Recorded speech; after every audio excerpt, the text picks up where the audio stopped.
Okay, I already started recording, so let's get started. I'm going to share my screen first.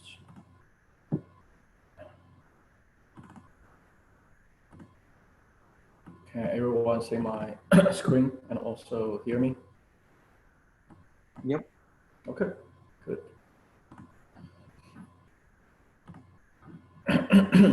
Okay, let's get started.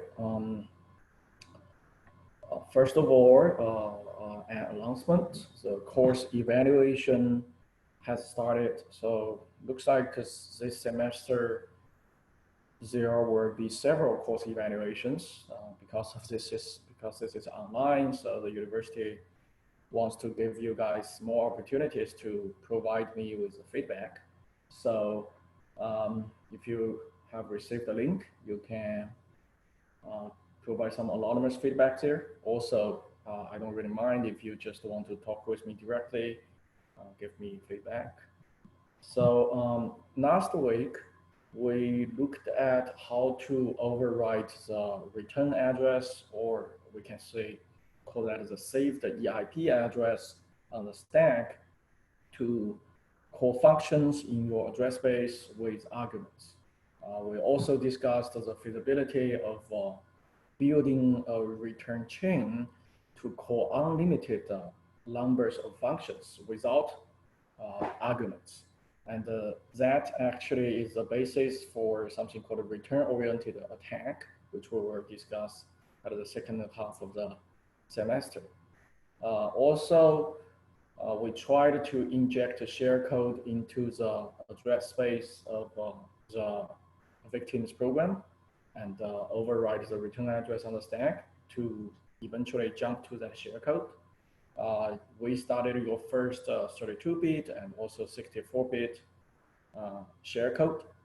And this class of attack in general is called code injection attack because we are injecting some code into the address space of the victim.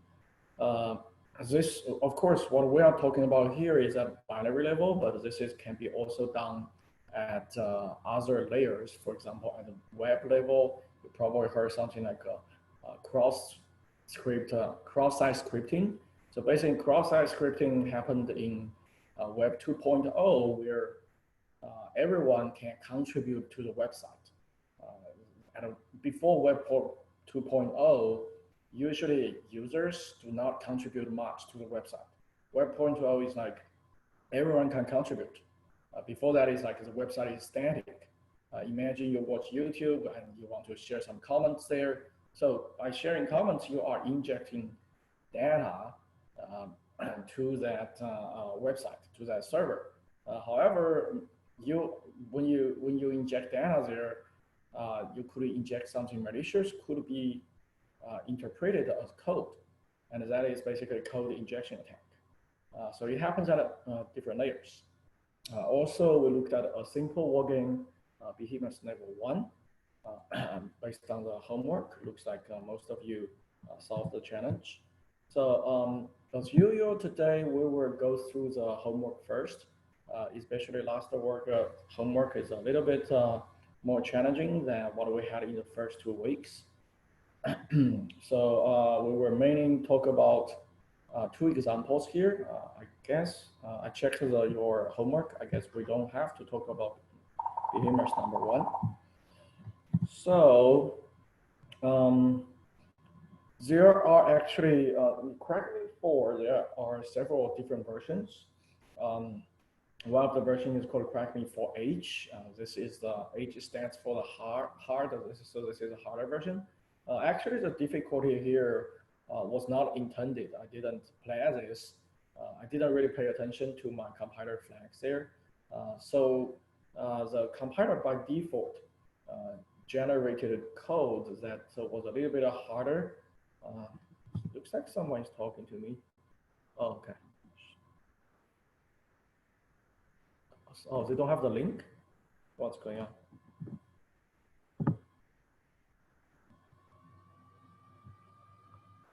Oh, let's see. Okay. We have 16 people. Okay, I think most people are here. So.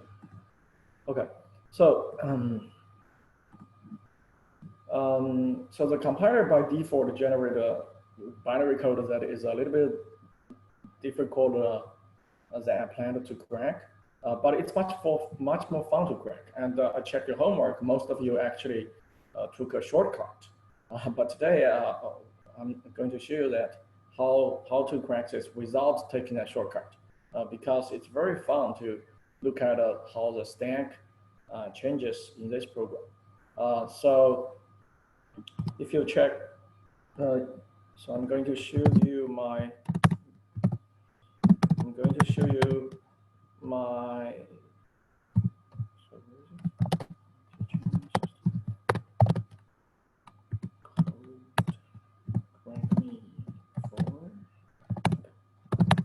so I'm going to show you the compiler flags I used here.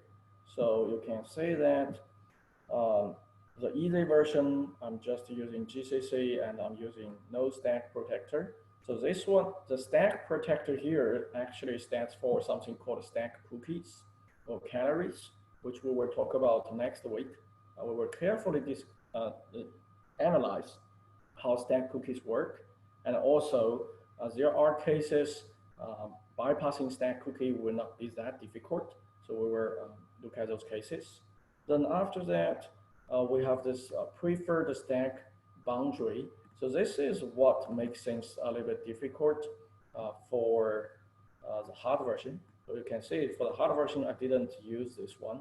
And without using this parameter, this flag, the stack will be aligned at 16 bytes of the virtual address for the main function. So when the main function starts, the main function stack should start at some place, the least significant byte of its address should be 0.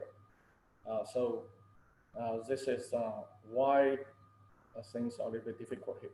So going back to the source code, you can say you didn't have the access to the source code when you did the homework. So you can say we have a buffer at a C level, it's 8 bytes. Doesn't really mean at binary level, the distance between buff and saved EBP is 8 bytes. I have emphasized this a lot. During your homework, I have seen many of you actually, when you calculate the size of this, you rely on something like a Ghidra. I'm not sure if Ghidra will always generate the correct size. So I would suggest you to do, what I suggest you to do is, instead of rely on decompiler, you should always check the binary code. The binary code will never lie. The decompiler may generate, because the decompiler is lifting the binary code to the C code, and during that process, it will make some choices to make it more understandable, and the choices there may not be correct. But a binary level, it doesn't lie, so you can always find out what is the real distance between the beginning of buff and save the EIP, save the EBP. So this program will take 2 arguments. The first one is fixed, is the name of the program. Then you have to give it 1 command line argument. If you don't do that, it will just return. After that, there is a string copy, and we know this is obviously where the problem is, because you are going to provide an argument, command line argument, which can be super long, and that will be copied into the local variable buff. And we don't know how big this is, but we know eventually we can overflow this.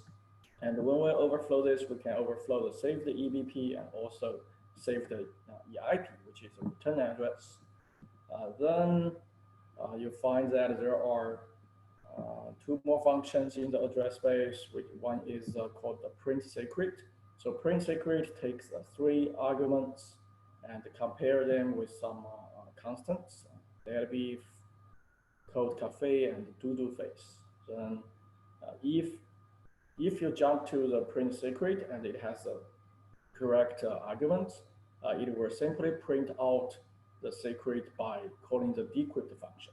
But if you directly jump to the decrypt function, may not work because you also need to set up the correct ciphertext address there.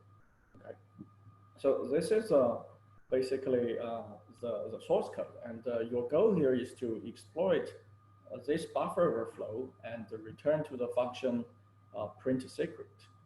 For this one, I actually wanted you to set up the arguments on the stack, but from your homework, I say a lot of you took the shortcut to jump into the middle of the print secret, but it works, of course. So what fun about this one is a harder version. Besides the standard function prologue for the main, we have several more instructions, and those instructions are making this challenge very, very interesting, actually. By the way, at the beginning of the function, you can see there's a lot of instruction called UndBR32. We haven't talked about this one yet. So this one is also related to security. This is an Intel technique called control return technology or something, or control. Anyway, it's called Intel CET. Let me Google that. What's the name? Intel CET.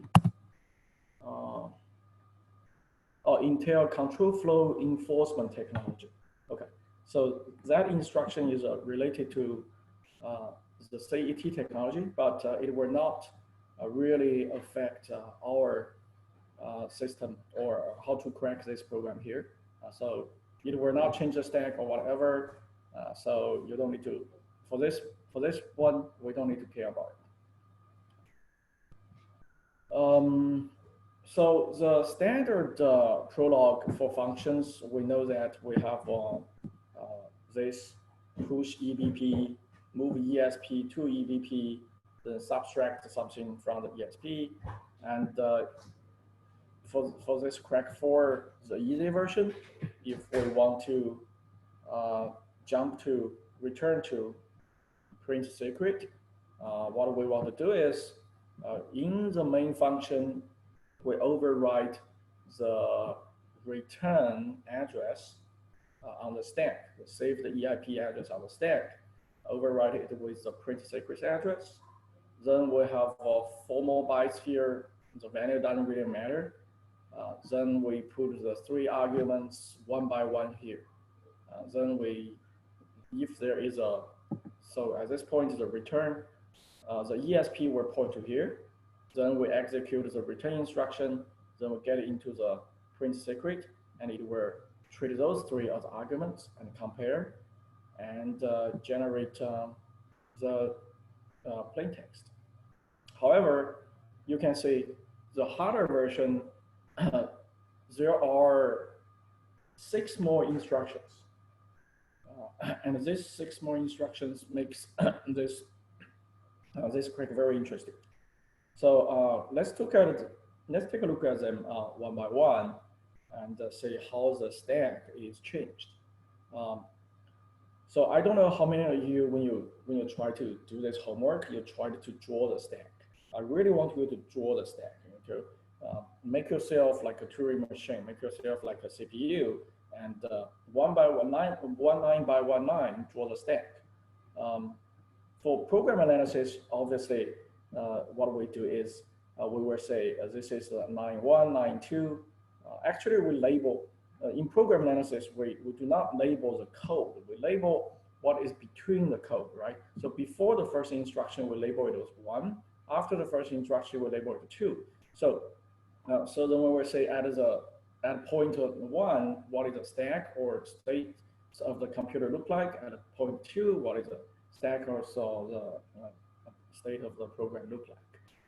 But when I draw things here, you notice that in all my drawings, I'm putting things on the instruction itself. But what I mean is after that instruction, what happens?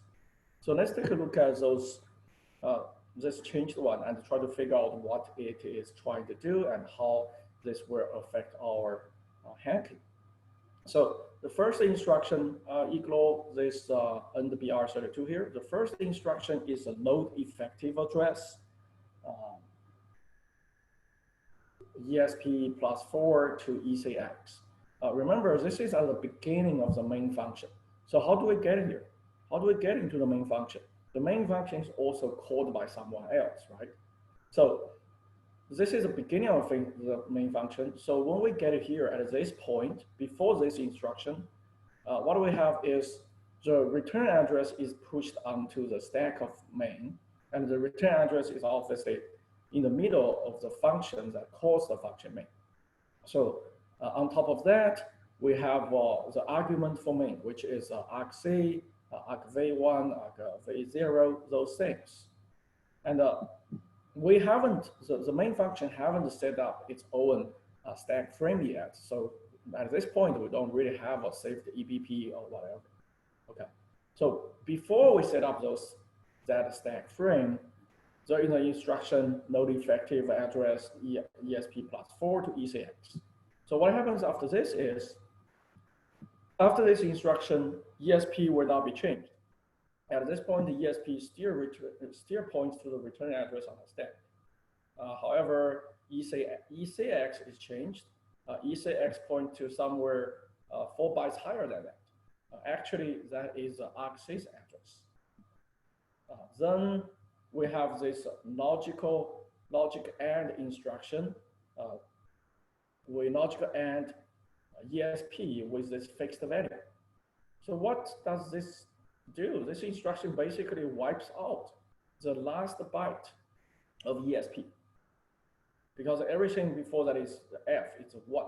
There's only 1 byte.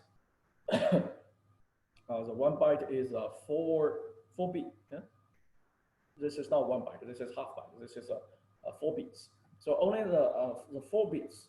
So 4 bits can represent the 16 bytes, right? So the last 4 bits will be wiped out to 0.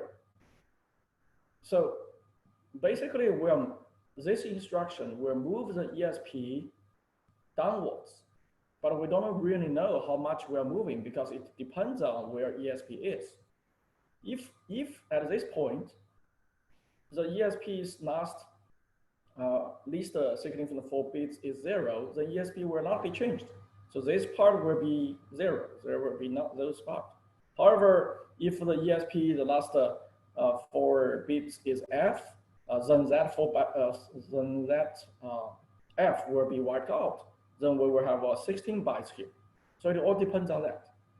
So statistically, by reading the code, we don't really know how much ESP is moving downwards here. We don't know that. After that, we have another instruction. But what we know is after this, ESP actually is aligned at 16 bytes in the virtual address, right? Because we basically wiped out the last 4 bits. So we know at this point, this address, definitely the last 4 bits is 0. So after this, we have another push, which is this instruction. I guess we haven't seen this instruction in any of our previous examples. You'll notice that this instruction, we're not pushing any registers. We're pushing a value on the stack to the stack. So we're doing a memory to memory operation here. So ECX right now points to argc, points to here. The ECX minus 4 actually points to the return address. And we retrieve that one, then push it to the stack. So after this step, ESP were pointed to here. And so basically there will be 2 return addresses pushed onto the stack. The first one was pushed by the function calling main. The other one is pushed by the main function itself. Okay. Then we have the standard prologue. We push EBP, so we have a saved EBP there. Then we have moved the ESP to EBP. Then we have another push, which is ECX. Then we basically the ECX value is saved on the stack, and we know that ECX points to the argc. So this 4 bytes will be an address, will be the address of here. Okay. So ECX is still pointing to here. ECX is not really changed after this one. So you can say we can consider the beginning of the stack for the main function starts here. So here, everything here is the beginning of the stack of main function. So then why are we pushing this return address here? So this is just for compliance, okay? The Linux standard, I'm not sure it's Linux standard or this will be a hardware standard.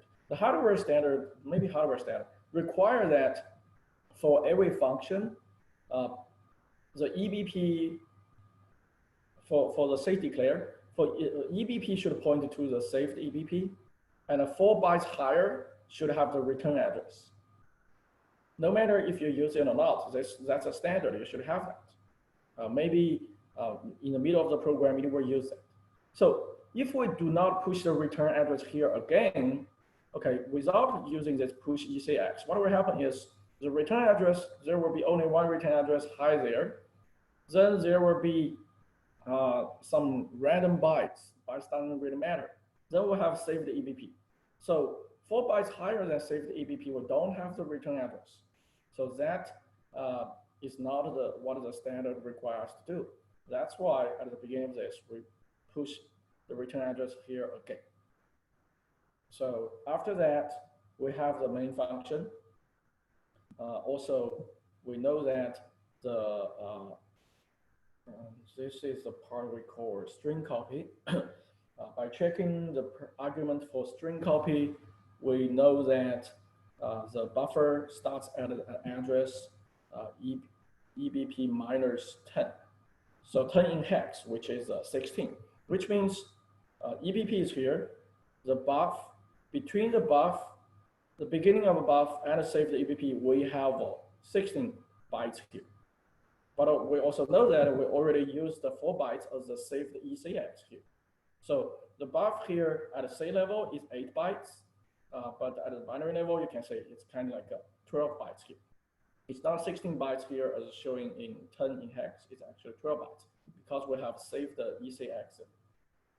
Then after we call the string copy, at the end of the program, we are going to tear down the stack frame. And what we do here is first, we move EBP minus 4 to ECX. So where is EBP right now? So EBP points to the saved EBP. Then look at what we have at EBP minus 4. So usually we say EBP minus something, we have what? We have a local variable. EBP plus something, we have the parameters. So here, obviously, the EBP minus 4 is not really a local variable, or at least it's not a local variable the programmer defined at C level. It's not, it's something the compiler generated there. So this is actually the saved ECX address. So we moved this saved ECX address back to ECX because at the middle of this, we don't know if ECX has been used. It's very possible that ECX has been used for that, especially there are function calls. We don't really know what those functions are doing there, right? So ECX at this point may have been changed. When we are here, we still know the ECX points to here, but when we get here, we don't know the ECX value anymore because it may have been changed. That's why we pop what we saved on the stack back to ECX. Now ECX points to here again. Then we have the standard leave. So standard leave is move EBP to ESP and pop EBP. So after this move, ECX will not be changed.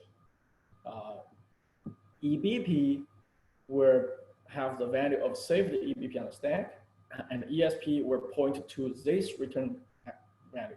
It will not point to this one, okay? But we're not really using this one. So if there is a return instruction right after leave, then we're going to use this address. But look at the code, we're not doing that.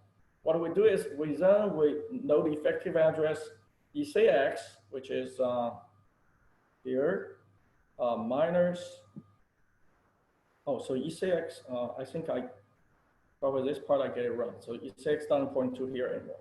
ECX actually point to here because we popped it somewhere. Oh yeah, here we popped it. So ECX doesn't point to here. ECX actually, I will fix the slides later. So ECX actually points to here. Then we know the ECX minus 4 to ESP. So ESP were after this instruction, uh, ESP were pointed to this return address, not this return address. So this return address is actually never used. Even though it pushed down to stack, it's never used. Then the next instruction we use is a return, and the return will only check where ESP is and use that one as a return address. So this stack obviously look a little bit different from the simple version, and I really want you to draw it. You don't have to make slides like this, but you just get a paper or pen and draw the slides. And this is a very good practice to understand how everything works. So there are many ways to craft exploit to hack this one, right? Some of the exploits can be longer, some could be shorter. For me, I have a exploit. I think that exploit is very easy for you to understand. So what I'm trying to do is like this. So this is basically all the things we can overwrite. We can overwrite starting from buffer to everything beyond that, right? So and we also know that there is this return address is used. So if we change this return address to print secret, we change this return address to print secret, then eventually we get to the function print secret. Then print secret will treat everything on top of that like this. These 4 bytes don't matter. Then it will treat those 4 bytes as argument 1, 2, 3, right? However, to do this, we have to make sure this return address is used, not this return address or any other where it's reused. So we have to make sure ESP points to here. And to make sure that, we actually have to make sure this saved ECX value is correct. Because this saved ECX value is pushed at the beginning of the main function. So what we can do is, what I did is I debugged the program. I used the same length of share code I'm going to use at the end. The value of the share code doesn't really matter, or the exploit doesn't matter at that point, but the length matters. Because no matter what I put there, they were put on stack and they will change all the addresses. What I'm trying to do is I want to get the value of those 4 bytes. As long as I get the value of 4 bytes, that 4 bytes will point to here, then I can set up the stack layout like this. So my share code will be 12 bytes of random things, garbage, doesn't matter. Then the correct saved ECX value. Then the saved EB value doesn't really matter. This return address doesn't really matter. As we show in the code, this one is not even used. Then here is another tricky thing, is we don't know the size of this. But when we debug it, when we have the correct length of the exploits, we will find out how many bytes we need here. So this we can only find out at runtime. And here we put the print secret. This one doesn't matter. Then we put the share code. So by this way, we can call into the print secret function with the correct argument. I see many of you, not everyone, but many of you use a different trick. You are actually calling into the print secret. So in that case, it's much easier, but because of doing that, you didn't have to understand the stack. But it's kind of my idea for you to understand how the stack works. So so all of you, I think, saw the second one is a 64-bit version of CrackMe4. So this one, and this is a trick you have to use here. This is a trick here is you have to jump into the middle of the print secret. Who said that we have to jump to the beginning of the program, right? Okay, we can jump to anywhere we want. And that's actually the spirit of return-oriented programming. We can jump to anywhere we want as long as there is a return address, there is a return instruction at the end. So sometimes we jump into a very small piece of code, just 2 instructions, then return. Sometimes just 1 instruction, then return. but it works. And here we're doing something similar. So you figured out that at the beginning of this program, we're trying to compare the arguments. What if we just jump into the middle of this? Then jumping in the middle of this, then we will directly call the decrypted function and print out the secret. The reason we cannot jump in here is because there are zeros. If we jump to the beginning here, there will be zeros in our exploit, and the string copy will not copy zeros, so it won't work. Obviously, there are other tricks we can use.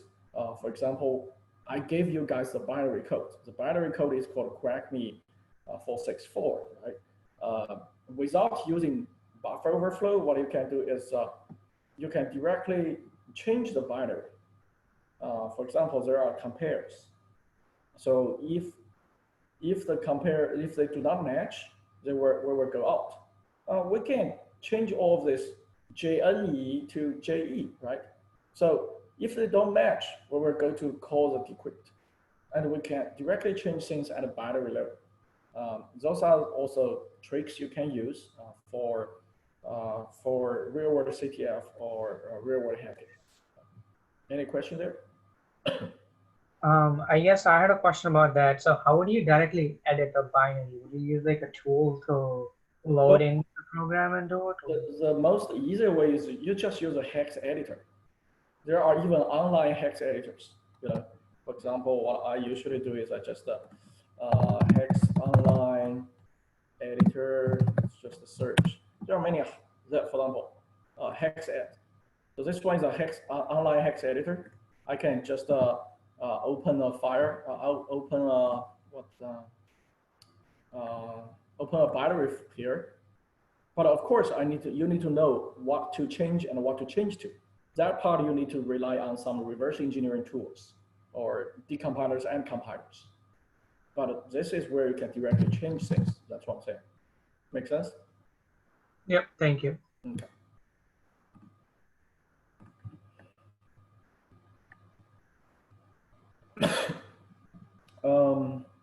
Yeah, I guess that's it for the homework.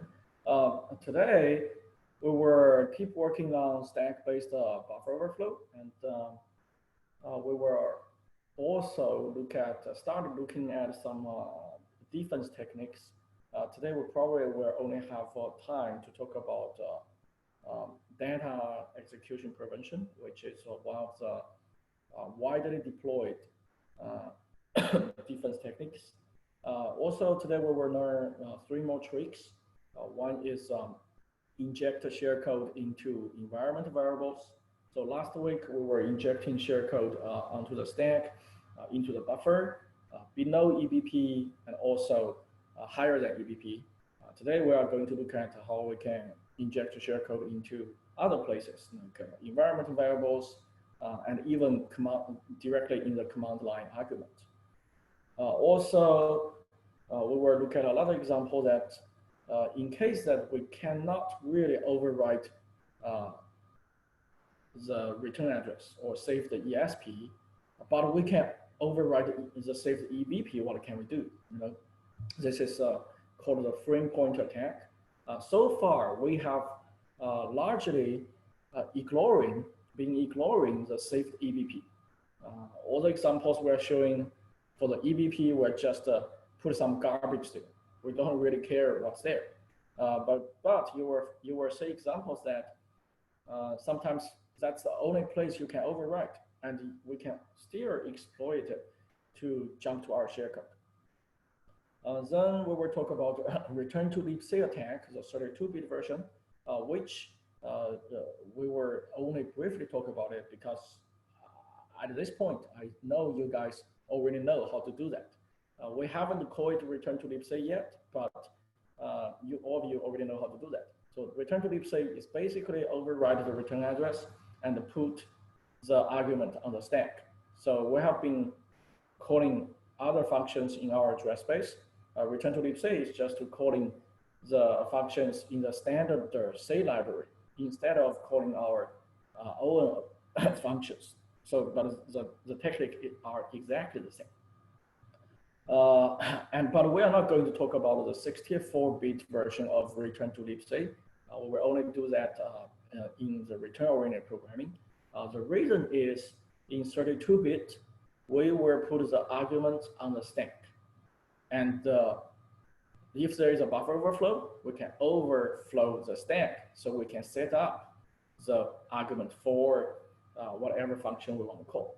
But for the 64-bit version, the argument were sent to the COE in registers. No matter if there is a buffer overflow, we can only overflow the memory. We can only overflow the stack. There is no way we directly change the registers. To change the registers, we need to use some instructions.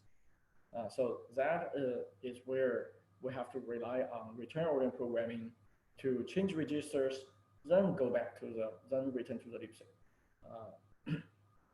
The defensive side, first we talk about data execution prevention. Next week we will talk about stack cookies, which is a very interesting and it's actually a very simple, easy to understand approach implemented at compiler level. It was introduced back in probably 10 or 12 years ago, I think. It was a paper published in Unix security, one of the top values for computer security guys like us. So they published the paper. I think the paper was calling it stack guard. Yeah, and that's a very simple approach, easy to understand, and computational wise, it's not expensive at all. It will not introduce a very some overhead. It's not perfect. Security wise, it's not perfect. However, it is widely deployed, same as the DEP. And it is so widely deployed that that paper 10 years later, they received the Unix Security Test of Time Award. So usually 10 years after a year's conference, the committee will look back 10 years ago what papers were published, and after 10 years, how many of them have made a huge influence to industry, to academia, to our real world. Then they will give 1 or 2 test of time paper awards. So when you look at it, you say, oh, something so simple can be so useful. We will also look at sandboxing. There are so many different sandboxing techniques. Basically, the idea of sandboxing is, the idea of data execution prevention is, why should you be able to execute shellcode on stack? Stack should be data. There should be nothing on stack be code. So I just map the stack as a page that cannot be executed. If it will be executed, if the CPU try to fetch instructions from the page, we just get an exception, get some kind of a hardware fault to prevent that. That's the idea of DEP. The idea of a stack cookie is, why should you be able to overwrite the return address there? You can override the local variables. That should be okay. But why should you be able to override return address? So what we do is we put some guards on stack next to the return address. So if you override that, you have to override to the guards. The guards are just some random value at a lower address that save the EBP. So like we say, buffer overflow is like sequential. So if you want to override, save the EBP, save the EIP, then you have to sequentially overwrite the random value at a lower address. Then at the end, before we do return, we just check that random value is still the same. If it's not the same, means someone tried to override it. Then there is a stack overflow. So those are the 2 approaches. So sandbox took a different way. Sandbox is like, okay, I will give up trying to stop you by doing this, by hacking me. But I make sure that even if you are successful in hacking, your privilege is still limited. You can probably run arbitrary code, but your arbitrary code will not be able to run at a privilege level. For example, generate uh, share with the root user, something like that. So sandboxing is like building this virtual jail for you. And the word sandboxing is obviously um, overloaded. There are so many things can be called a sandboxing. Even the virtual address, each process has a virtual address. Technically, that is also a sandboxing technique, right? There are also shadow stack, which is also very interesting. Uh, a similar idea of the stack cookies. So in shadow stack, what we're trying to do is when a return address is pushed onto the stack, we will push the return address onto another so-called shadow stack. And that shadow stack is not at the original stack address where the attacker can overwrite. It's at a different place. And that place, we use some techniques to make sure that place is safe. So when we returns, we can either compare the value on the shadow stack with the value on the original stack if they match. Or we don't care about the value on the original stack. We directly use the value on the shadow stack, which is supposed to be secure, right? So shadow stack has been implemented in many architectures, but I haven't seen it being used in x86 products or especially our laptop servers. The products are not really using shadow stack for performance reasons and also for probably reasons like you cannot really find a secure memory to store that shadow stack, right? If you find some place to store the shadow stack, how do you make sure that place is secure? Then we have address space layout randomization, which was proposed probably 10 years ago, I think. And this is widely used, not only at the application level and also at the kernel level. At kernel level, we have something called kernel address space layout randomization. Linux use that. So every time you reboot your Linux box, the kernel will be noded into different the kernel modules. Code data will be noded into different addresses, but it will only happen as the node type when you reboot the Linux. If you don't reboot that, it stays the same. For application level address space layout randomization, ASLR, usually it's also the load time. When you load the application, it will have or everything will be at a different address. Last but not least, we have the control flow integrity. Maybe this one we will cover after ROP, because control flow integrity, in theory, can stop ROP. But control flow integrity is very expensive, which means you have, usually when you instrument your old program, you have to add a lot of instructions there, make things much slower. It's quite expensive. So the first thing we are going to do today is to, instead of inject share-code into the buffer, we will inject share-code in environment variables and also command line arguments. Before we do that, let me remind you what we did before. What we did last week is we have saved the EBP return address, we have a big buffer, we put the share-code here, we put knobs there. Then in this case, our lob is only 20 bytes. In another approach, we do not really put anything useful in the buffer. We put the knobs, the share code beyond that. And in this case, the lob can be huge because here we have a size constraint here, only, in this case, only 48 bytes. But in this case, it can be huge. You have some examples where using thousands bytes of lobs here, which significantly increase our chance of success. So let's see how a process is started. As a C programmer, you don't really think about this, right? As a C programmer, you only care about your understanding of the entry point of your program is main. That's a C programmer's perspective. You start programming main, and main will call other functions. Even C++ will be the same, right? You start main, you call different functions, and to you, it's like main is the entry point of the program, of a L file. However, that's not really correct. The actual entry point of your program is a function called underscore start. So uh, this is the first function in your program's address space that is called so the loader basically will give the control to this program, to this function. And this function is part of your program. Even though you didn't write it, you didn't develop this, the compiler will generate it for you. But since it's part of your program, you can actually change it. Remember the share code we used in last class? The share code the 64-bit share code we used last class. Which one is that? Overflow return 4, remember? Right. So there we have a share code. Yeah. So the share code we used there, you can see. This is the share code we used.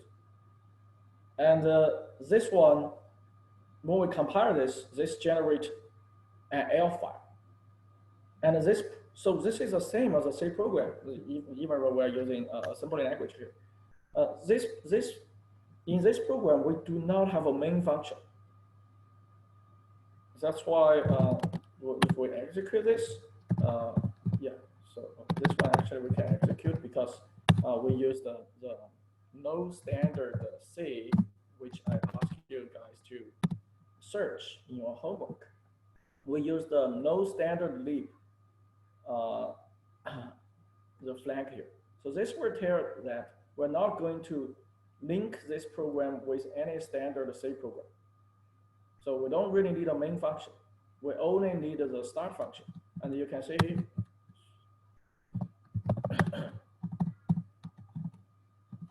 As you can see here. So this is basically, we can call it a start function, or this technically is not really a function. Usually if we're talking about function, we will have the prologue, we have the epilogue. Here we don't have that. But the start here is basically a label, right? So when we run this one, this is what the loader will give control to, the start. That's the label. So going back to here, all the C programs are the same. The loader will give, or loader or the system will give the control to this label, underscore start, and that's entry point. And this one will call another function called underscore libc underscore start main. And this function is not really in your program. This function is actually in the standard C library. It's not part of your program. But this function will call the main function of your program.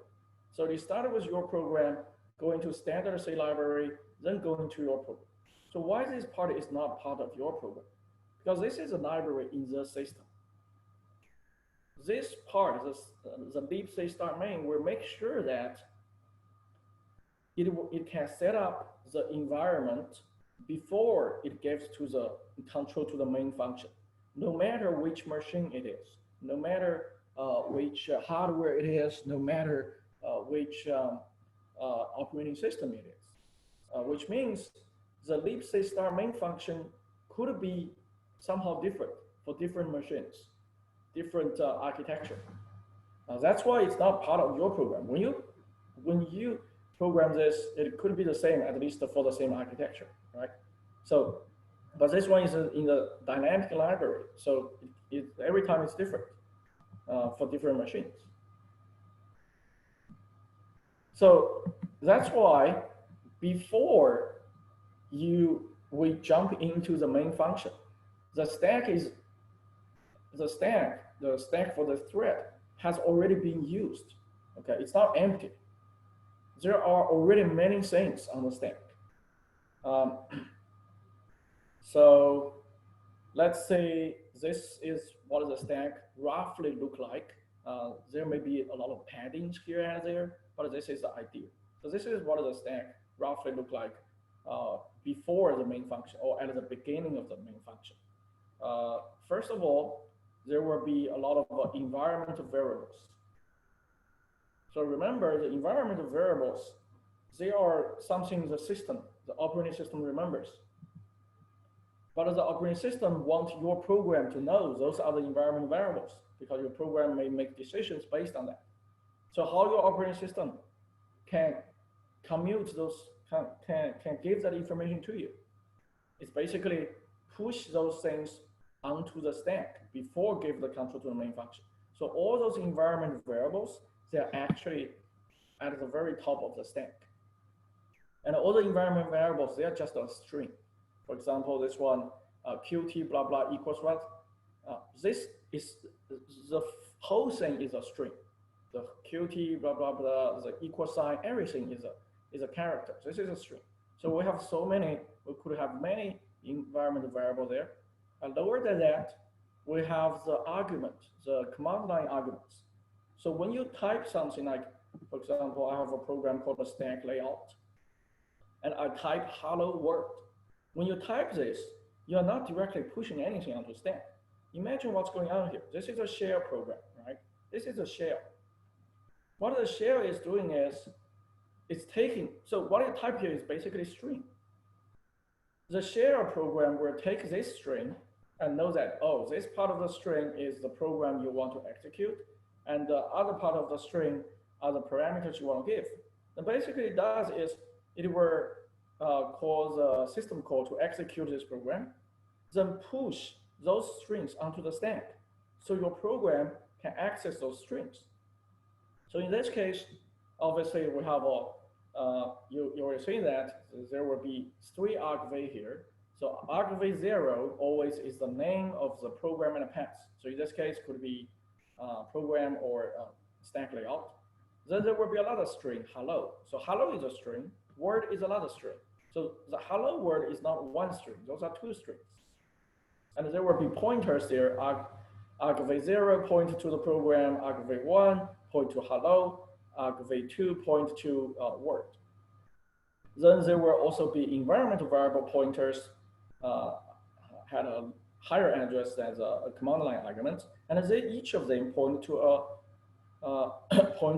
one of the environment variables. Then the stack keep going downwards. So the example I will show you is, where did I put that? Stack. Oh yeah, stack layout. So let's take a look at this program. So this program is very simple. I don't really have it doesn't really do anything.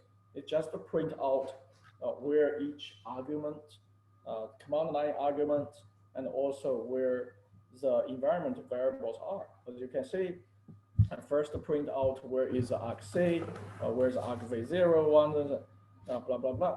If we run this one, we just run this. Let's put 2 arguments because here we're giving it 2 arguments. We just do hello world. Okay? So if we do hello world, you can see the argc is at address ffcep0, which is back to the slide. This is de. Oh, I have it here. So it's a different address. Doesn't really matter. So here is like 44D0. Then this one is a little bit higher. So this one, say this one is a 2D0, 62D0. So this one is basically what we're talking about here, right? Then this hello will be several bytes higher. The word will be several bytes higher. And if we keep going up, we can find the other environment variables. So, which means that we can access all those variables, including command line arguments and environment in our program. Okay, so let's say another example. So the example here is another buffer overflow. You can say it's a simple program. We're calling the variable full function, and we have a very small buffer here, only 4 bytes. At binary level, it may not be 4 bytes, but you can say it's small. Then instead of having get or string copy, now we have the fget function. The fget function, by the way, I try to use many different variable functions here. I've been using string copy, gets, next we're going to use memory copy. So you can see that all of them are actually variable.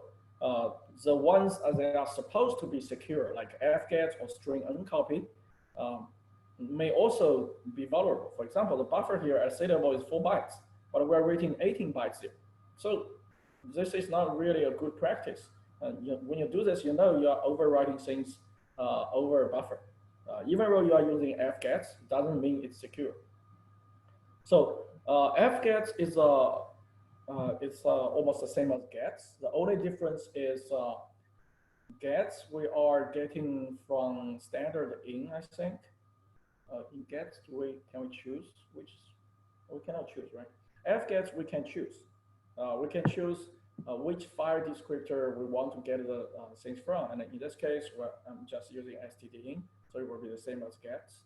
Besides that, there is a number of bytes you want to specify how much number you want to write. However, fgets will always append two things. One is a new line, and because anyway, this is C string. So C string always ends with 0. So it will append a new line there and also 0 there. So which means even if we're writing 18 bytes here, 2 bytes are fixed, the new line and the 0. So what we can actually input here is 16 bytes. So in this example, do I have a piece of, oh yeah, I have a code here. In this example, this is the assembly code of the overflow function. As you can see, we have fgets. The fgets has 3 parameters, right? 3 arguments. So we should have 3 push because this is 32-bit version. So the 3 push will be setting up the stack. So we have a 1 push here, push edx. That obviously edx is the first argument, which is the destination here. So we can say edx is ebp minus 8, so which means even though here is 4, but actually it's 8 bytes. Then the second parameter is 12 in hex, which is 18 in decimal. Then the first argument is also edx, and it's just the file descriptor of stdin. So this is how fgets work. And look at the disassembly code here. We can overwrite, remember, we can overwrite 16 bytes here, not 18 bytes, 16 bytes. The buffer itself, at the beginning of the buffer to the saved EBP is 8 bytes. Then the saved EBP is another 4 bytes. The return address is another 4 bytes. We can overwrite these 16 bytes. Then fget will append those 2 things there, those 2 bytes there. So what's the problem here? If we want to inject a shellcode here, what's the problem? We don't have enough space. We don't have enough space to inject shellcode here. We cannot put shellcode here. I mean, assume we don't have a shellcode at 8 bytes. If depends on the state of the CPU at that point, we may cleverly craft something with 8 bytes as a shellcode. But assume that we don't have the 8 bytes shellcode. Then where can we put shellcode? That's the question. Where can we put shellcode? And the idea is we can actually put the shellcode in the environment variable, or we can put them in the argument, command line arguments. Either way is fine. So that's what we are going to do next. I'm going to show you guys how to do this. I don't know. Is everyone still following? Yep.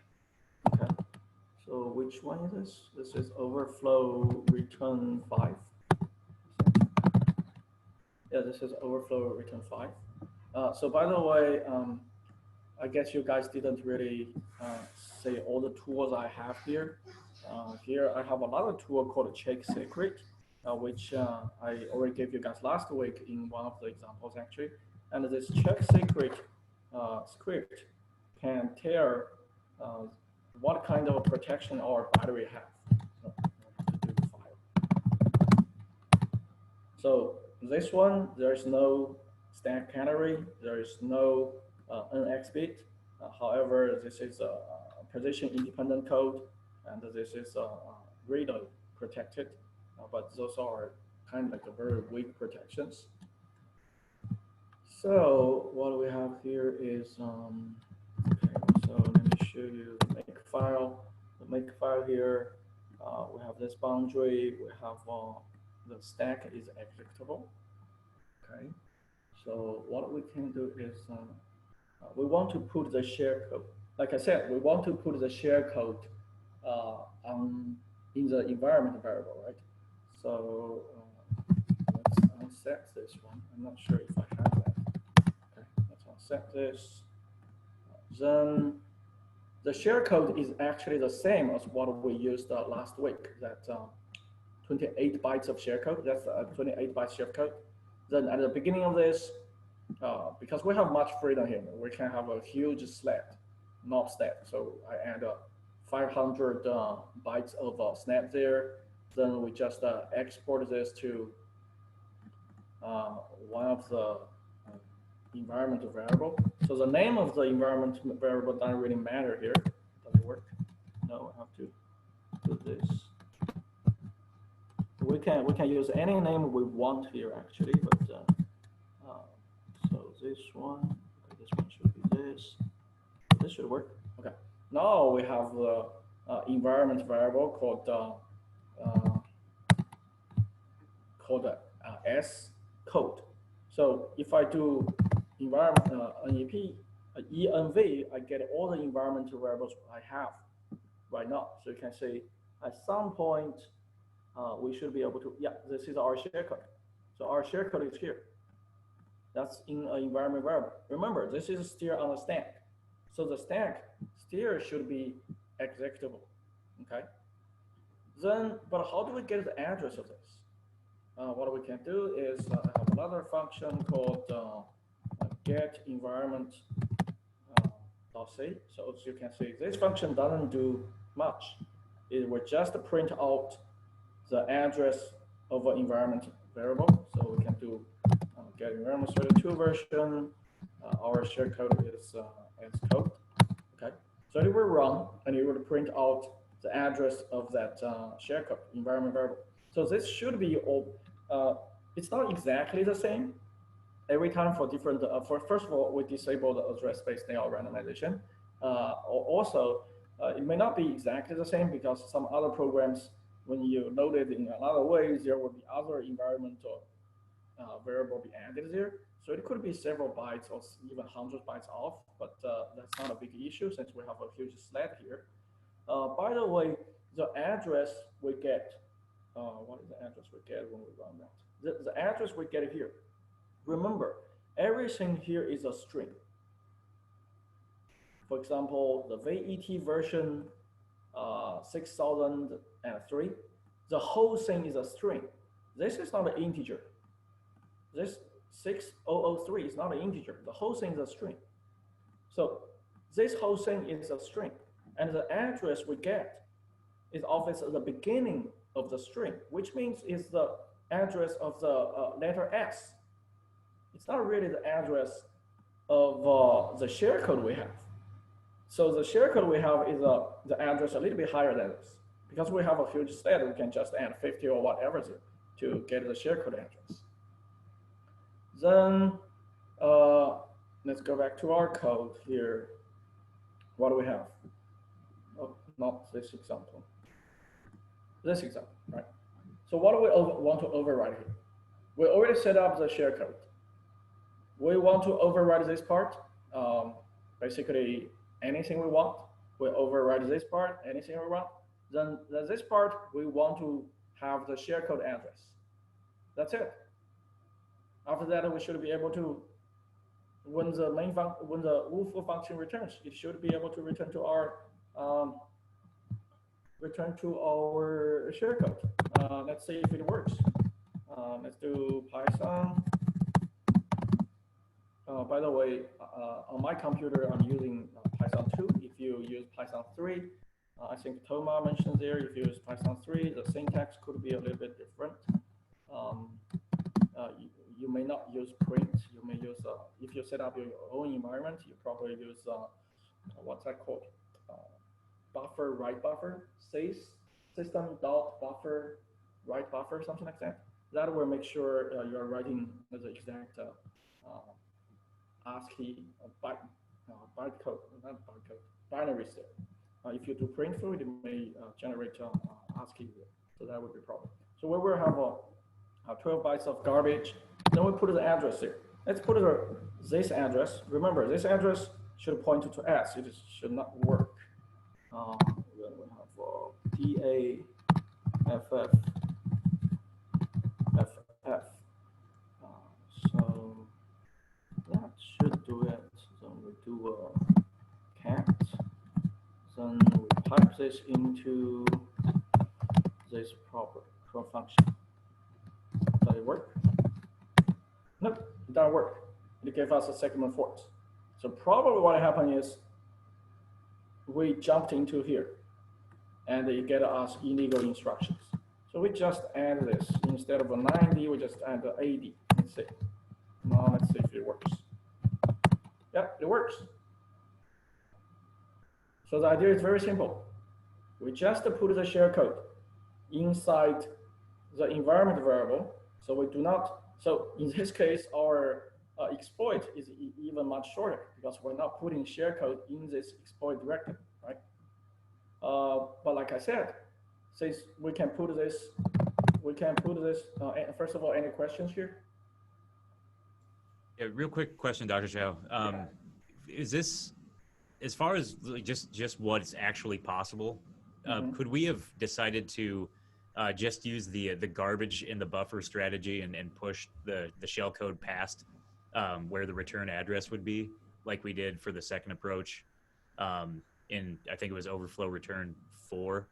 The difference here is you can say we can only overwrite 16 bytes, right? Okay.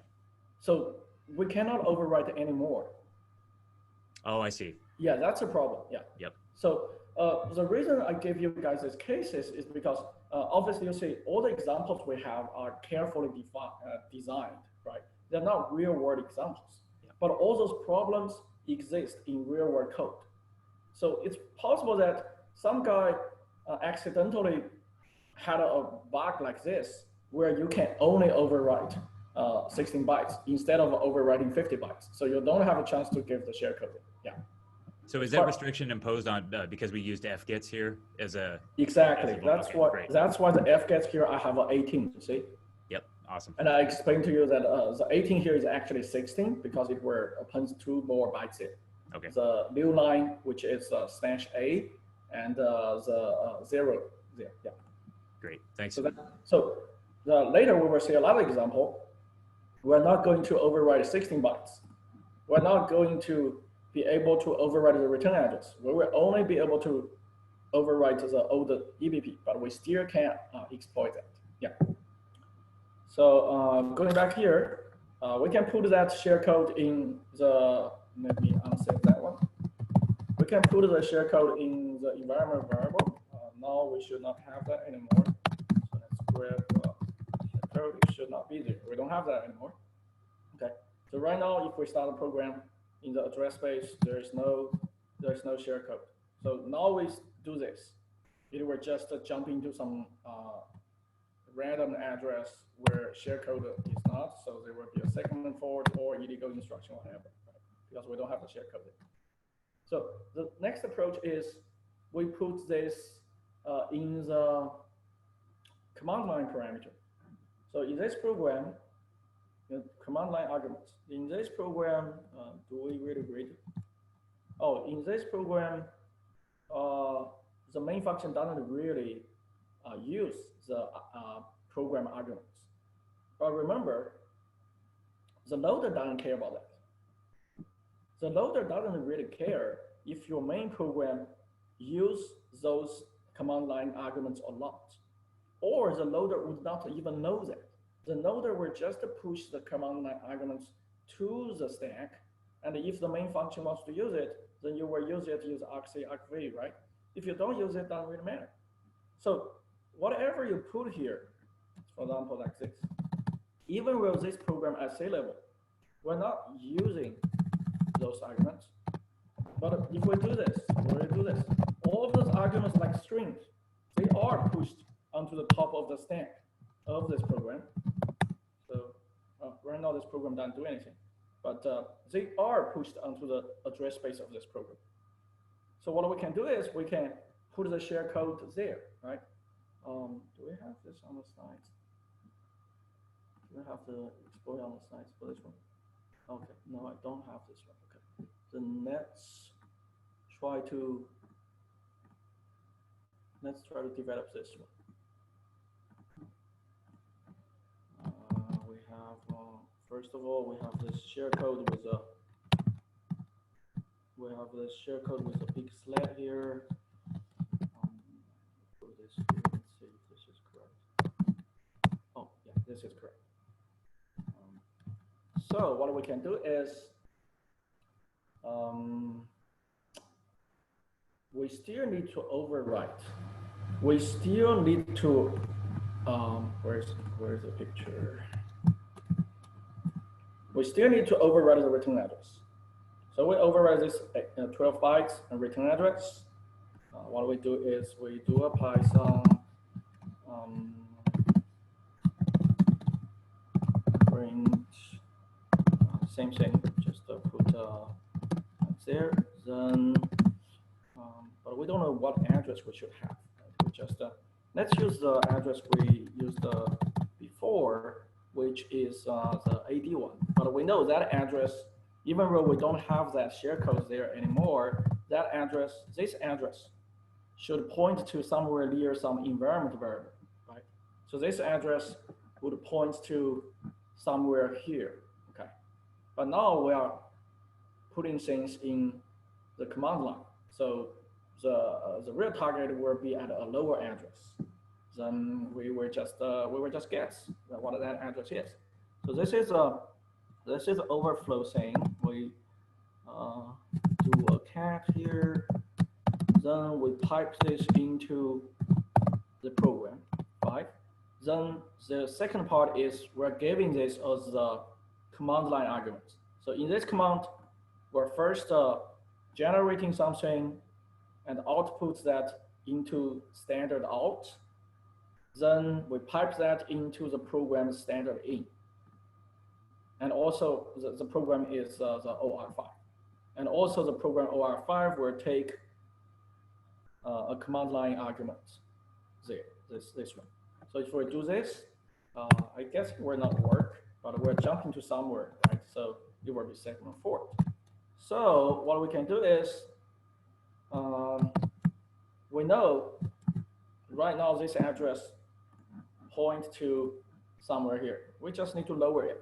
We just don't know how much we should lower it. One way we can do it is we make the sled even bigger. Let's make the sled 2,500 bytes. Now we can move this one big. So for example, this is DA, just move to D5, let's see. See if it works. Nope.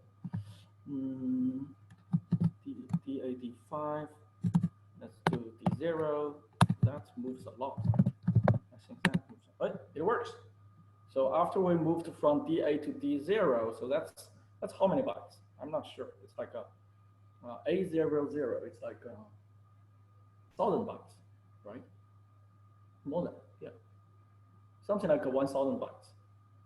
So then we moved from here, somewhere here to here. We moved down 1,000 bytes. Then we hit our knob sled. Of course, in this case, we have a huge knob sled. So you can see what we're doing here is a lot of some guessing, but we don't need the actual address anymore, like what we did at the beginning. And if we do not, and when we do this, we didn't do any debug here, right? there are cases where we will not be able to debug the program, but we still need to crack it. Any questions for this one?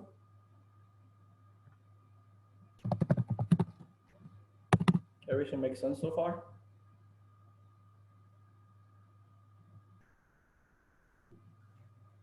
Yes. Okay, then we are moving to the next example. The next one is called the frame pointer attack. And in this attack, I will show that we will only overwrite the saved EBP, and we will be able to take control of the computer.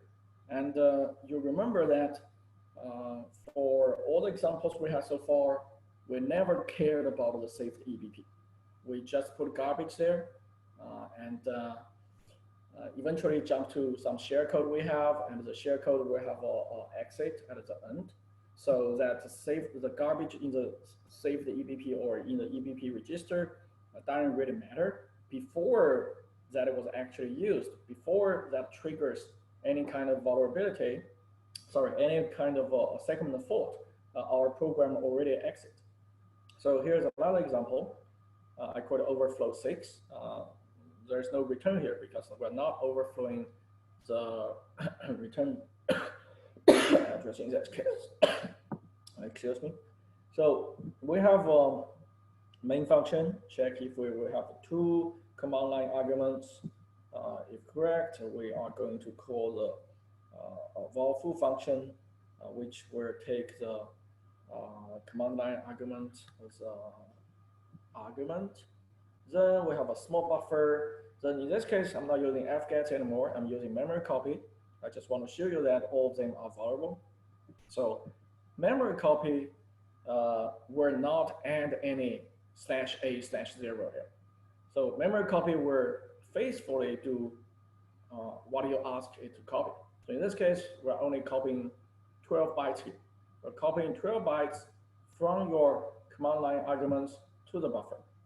If we check this assembly code, you can say the distance from this line, you can say the distance between buff and saved EBP is 8 bytes. And we are going to copy 12 bytes here, which means we will be able to overwrite saved EBP, but we will not be able to overwrite return address. Also, we will not be able to, this is too small. We will not be able to put any share codes there, right? So any idea how to do this? This is the first time we try to do this, okay? I want you guys to think, how can we do this? What I can tell you is this is obviously possible. This is doable, and how to do this.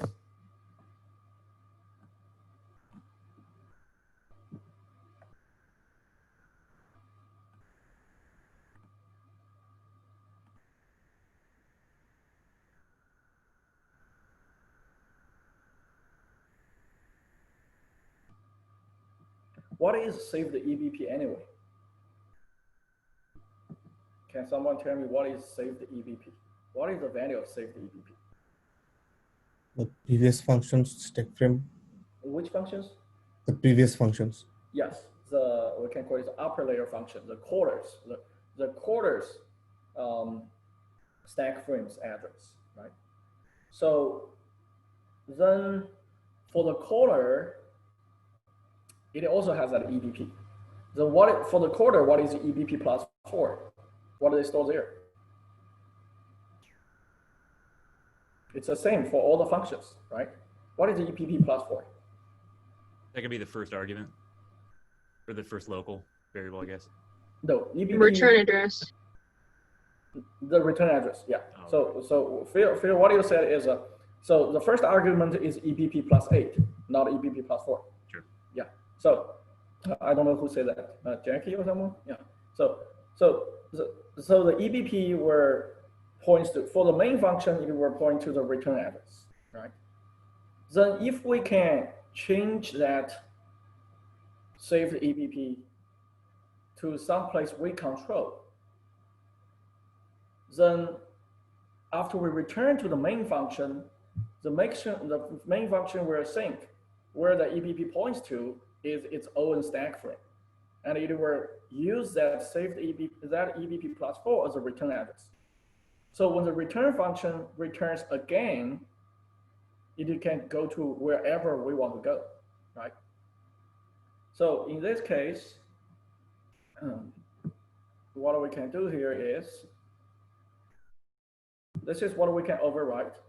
And at the end of the val foo, we have ESP points to actually 4 bytes higher than the return. And the EBP, the register, after this, will have the value of those AAAs. Then,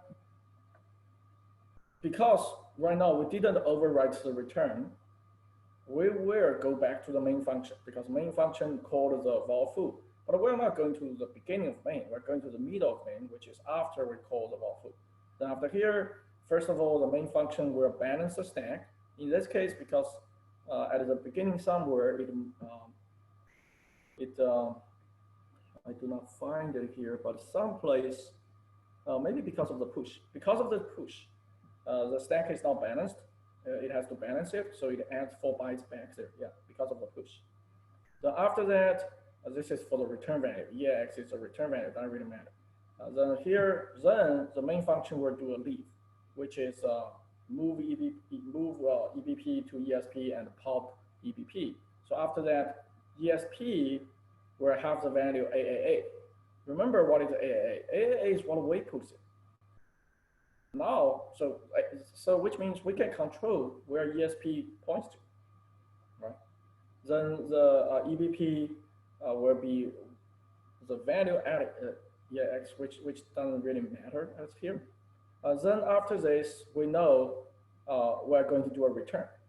So that return, we'll use that AAA, because there's a pop. The pop, so this one is basically the end of 2 steps for leave.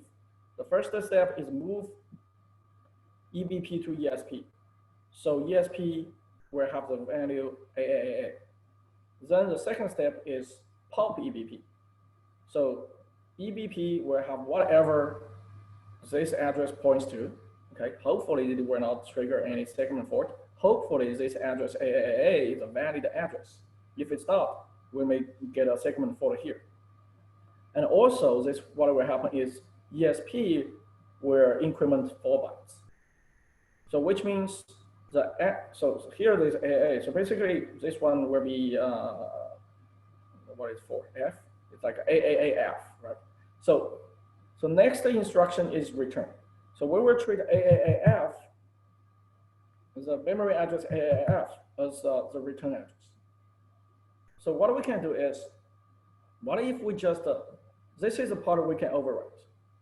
So we overwrite this to here, it points to here. Then we know 4 bytes higher than this one. So the buffer has 8 bytes. The 4 bytes after this one. These 4 bytes, the first 4 bytes value, we don't really care. And those 4 bytes, the higher 4 bytes of this buffer, is where we can have a valid return address. And that return address will be used not at the end of the val foo, but it will be used at the end of the main function of the return address. So we can steer, take full control of this. Oh, I don't really have a share code in the slides. Then let's try this. What we want to do first is, obviously for this one, we don't have the enough space to put a share code there. So we will still use this command to put the share code in the environment variable. Can we do this? Does it work this way? No. Okay. Anyway, you can see we have the share code here. We get with our guessing to get the share code address. So this is a share code address. Like I said, it's not really the share. It's a strings address, not the share code address. So what we want to do here is we want to have this. We want to have this exploit. So how do we do it? Let's go back to the picture. We're going to override this part we're going to override this. Well, we're going to override this whole 12 bytes, but we need to know the address of this part, right? We want to know the address of this part, and we want to put the address of this part, or sorry, address of this part, the buffer. We want to know the address of buffer, and we want to put the address buffer in saved EBP. Then we put the sharecode's return address in the higher 4 bytes. That's what we're going to do. This 4 bytes we don't. This 4 bytes we don't care, I think. Yeah. So to do that, let's let's debug this. Yeah, let's debug this. Let's use the R script to make sure everything is aligned there. Debug. Am I in the right folder? Oh, the wrong folder. I'm going to overflow 6, I think. This is where it should be. Yeah. So, but of course, this doesn't really change the environment variable. The environment variable is still there. And do I have a, oh, I don't have the get. Just do this. 6. Let's set a breakpoint at what's the name of the function again? Let's set a breakpoint at the main. So we don't care about the output here. Now we run this stack, I think. So the plugin I have here, there's a command called stack, and you can say what is on the stack. You can do something like stack 500. We'll probably give it too many. So you can say what is on the stack. If so, the address goes higher this way. So if we keep going, we will find all the environment variables. We'll keep going. This is all the environment variables on the stack. Where is our share-code? Yeah, this is our share-code here. This is our share-code address. Copy this address here. We are going to use it. So you can keep going. You can see there are many other things. So the loader, ooh, this is interesting. So the loader will actually push a lot of strange things on the stack. Oh, what is this? There are a lot of strings like this. Oh, I think this is because of pointer. This is probably there's only one string, but the pointer is keep pointing to the next byte. Somehow it will. So the debugger shows something weird like this. Yeah. Yeah. So that's all the. And also those are also environment variables. Then we are going to overwrite it with. Oh, we need to also find out the address for the buffer. So to find out the address for the buffer, we can set a breakpoint before main plus before code of output. So it's main plus 39. Keep running there. What's going on? There's a vulnerability somewhere. What did we? Oh, this one we have to get a. Oh, that's because we have to get a. We have to get a command line argument. If we don't give a command line argument, we will just return. That's why we never hit that. So, we know how much we are going to give, right? We're going to give 12 bytes. So let's put 12 bytes here to make sure the stack is consistent. We just put 12 bytes of garbage there for now. Now, where are we? We're in main. So we keep going. Now we are before we call Valfu. So EAX actually has the value of the buffer. So is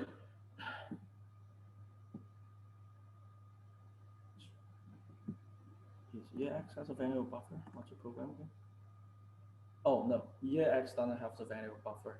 Oh, the buffer is actually inside Valfu. Okay, so we need to go inside.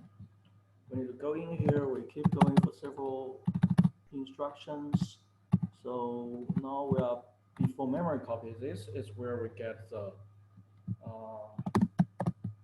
So we do EBP -8. So because the buffer is at EBP minus 8, so we print it out. So this is actually the buffer's address. It will be consistent because the command line is 12 bytes. That's eventually what we want to get there, right? So then we do this. We the least 4 bytes. We care about it. So first of all, let's put the share code address here. So the share code address will be the high address, which will be 42 DAFF. So those are the share code address. Before the share code address, we should have the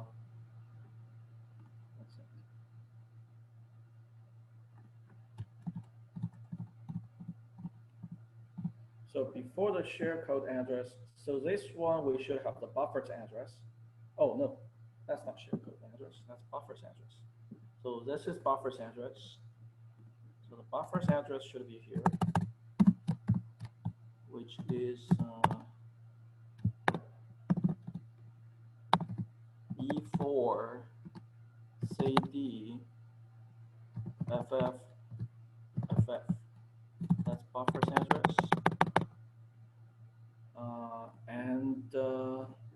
Those first 4 bytes, the value doesn't really matter, except that that pop may trigger some segment fault.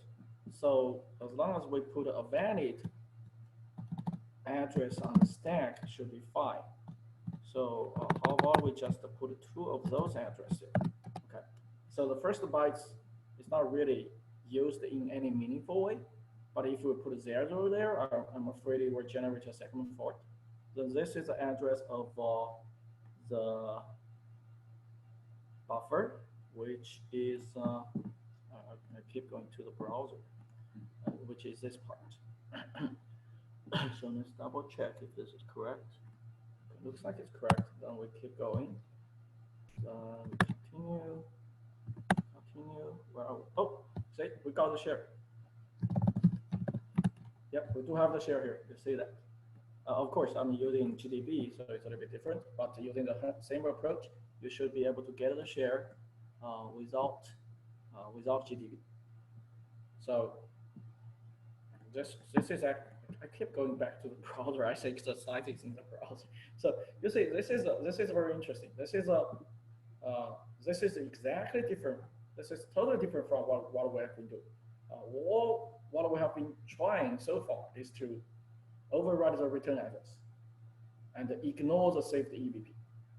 But you can say that if in the case we cannot overwrite return address, we can still exploit the saved EBP to make it work, because the saved EBP actually points to the upper layer function's return address somewhere.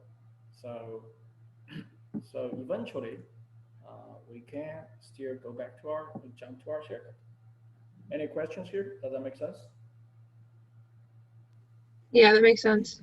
Okay, cool. So for some CTF changes, you need to combine all kinds of techniques together. Sometimes you will be able to. So for example, for this one, we put the share code in. Obviously, for this one, we can put the share code in environment variable. We can also put the share code in command line arguments, right? But this one I didn't try the command line arguments. Okay, so let's do a little bit overview here. What other conditions we depend on to pull off this return to share code attack on the stack? First of all, we need the ability to put share code onto the stack, either through the buffer overflow itself, put into the buffer, which is on the stack, or we can use environment variable, command line arguments, or any other way. Somehow you put the share code on the stack. The second is the stack itself should be executable. Okay.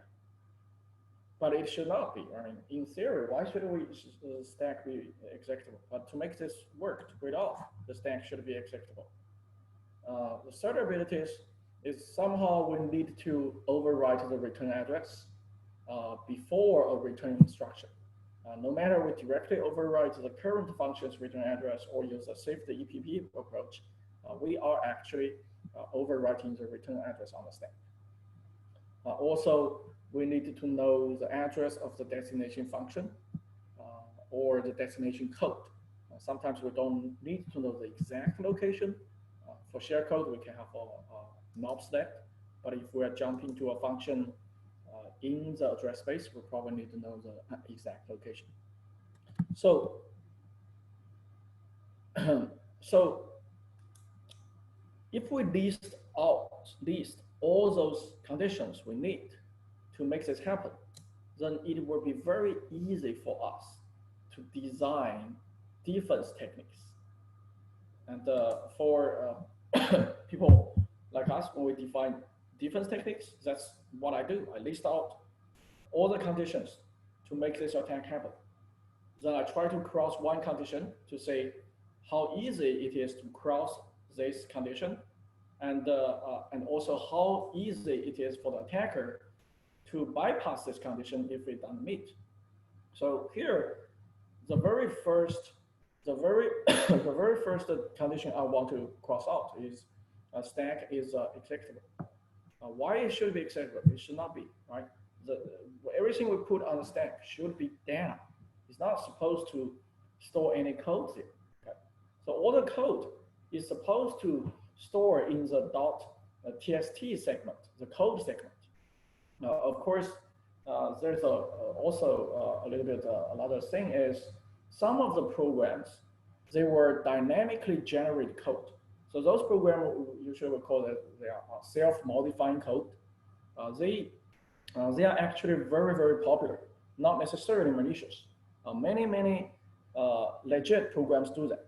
For example, just-in-time compilers. So many of you have been programmed in Java, Python, and those programming languages, they use just-in-time compiler, which means it will only compile the program when it has to. Right before it executes the code, it will compile that. What does that mean? It means it will take the source code of that. It will somehow in the memory, it has to store the source code or take the source code. And before jump to that, it has to create a memory region. It could be a heap region or any region, memory macro region. Then that region has to be writable. Then they're going to write machine code, which was just generated from the compiler to that memory region, then jump there. So, which means those regions will be writable and executable, not necessarily at the same time, right? Technically, they should be writable first, then just executable. So only the program itself can make it writable.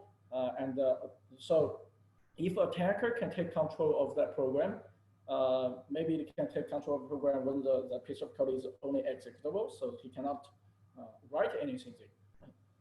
But in general, for all other programs, of course, JIT is a big thing, but for other programs, like the programs we have been saying, the examples we have seen so far, there is no reason to have the data region or the text or the stack region as executable. They should be writable, but not executable, right?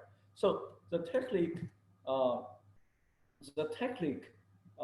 which was introduced like maybe a little bit earlier than that, 15, 16 years ago, is a technique or technology called data execution prevention.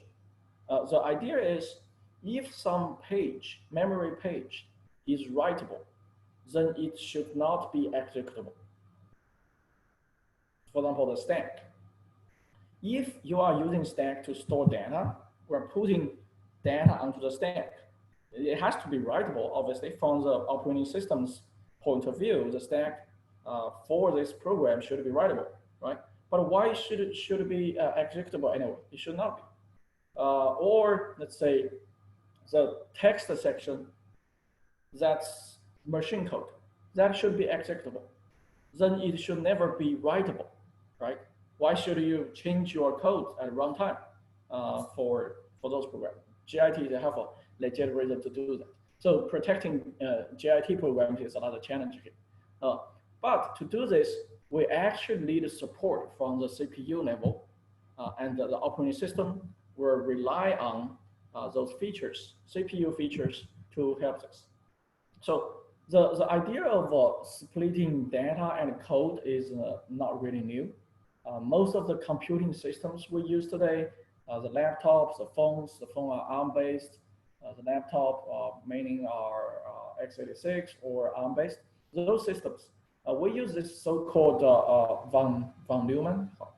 I really don't know how to pronounce his name. John von Neumann, is that correct? I don't know. Yeah. So we use this von Neumann architecture. Basically, it's designed by him, right? So in this architecture, the memory and the bus are shared between data and the instructions. So that's basically what we're using.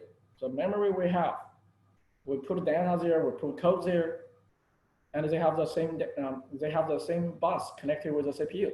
The CPU will retrieve data and also retrieve instructions using the same bus from the same memory. So the CPU doesn't really know which part is memory, which part is data, which part is code. The advantage of this is it's easy to implement. You don't separate code and data, it's easy to implement. Hardware-wise, you don't need a special circuit to separate data or instructions. So they are also cheaper to implement. However, the problem here is, in theory, you can say CPU may be confused what is data, what is code. This is not secure. But because it's cheap, it's easy to implement, this is still the dominant architecture we're using. Another architecture which was developed at Harvard is opposite. So in the Harvard architecture, we store machine instructions and data in separate memory units. There are several ARM Cortex-M devices. So so all the phone you are using, they are using ARM. They are using Cortex-A CPUs. They are very powerful CPUs. They are the CPUs used in your phones, tablets, the infotainment system in cars. They're powerful ones. So those are all von Neumann architecture. There are some very low-end ARM Cortex-M CPUs used in microcontrollers like Fitbit, or even like a smart plug, power plug, something like that. Very low-end devices. So those devices use a Harvard architecture. So they have a separate memory unit for code and data. So the CPU will never confused what is code, what is data. But what we're trying to do is to somehow implement the idea of separating code and data, have some kind of a data execution prevention to stop the CPU think code is data on a von Neumann architecture. That's what we're trying to do with this DEP technique.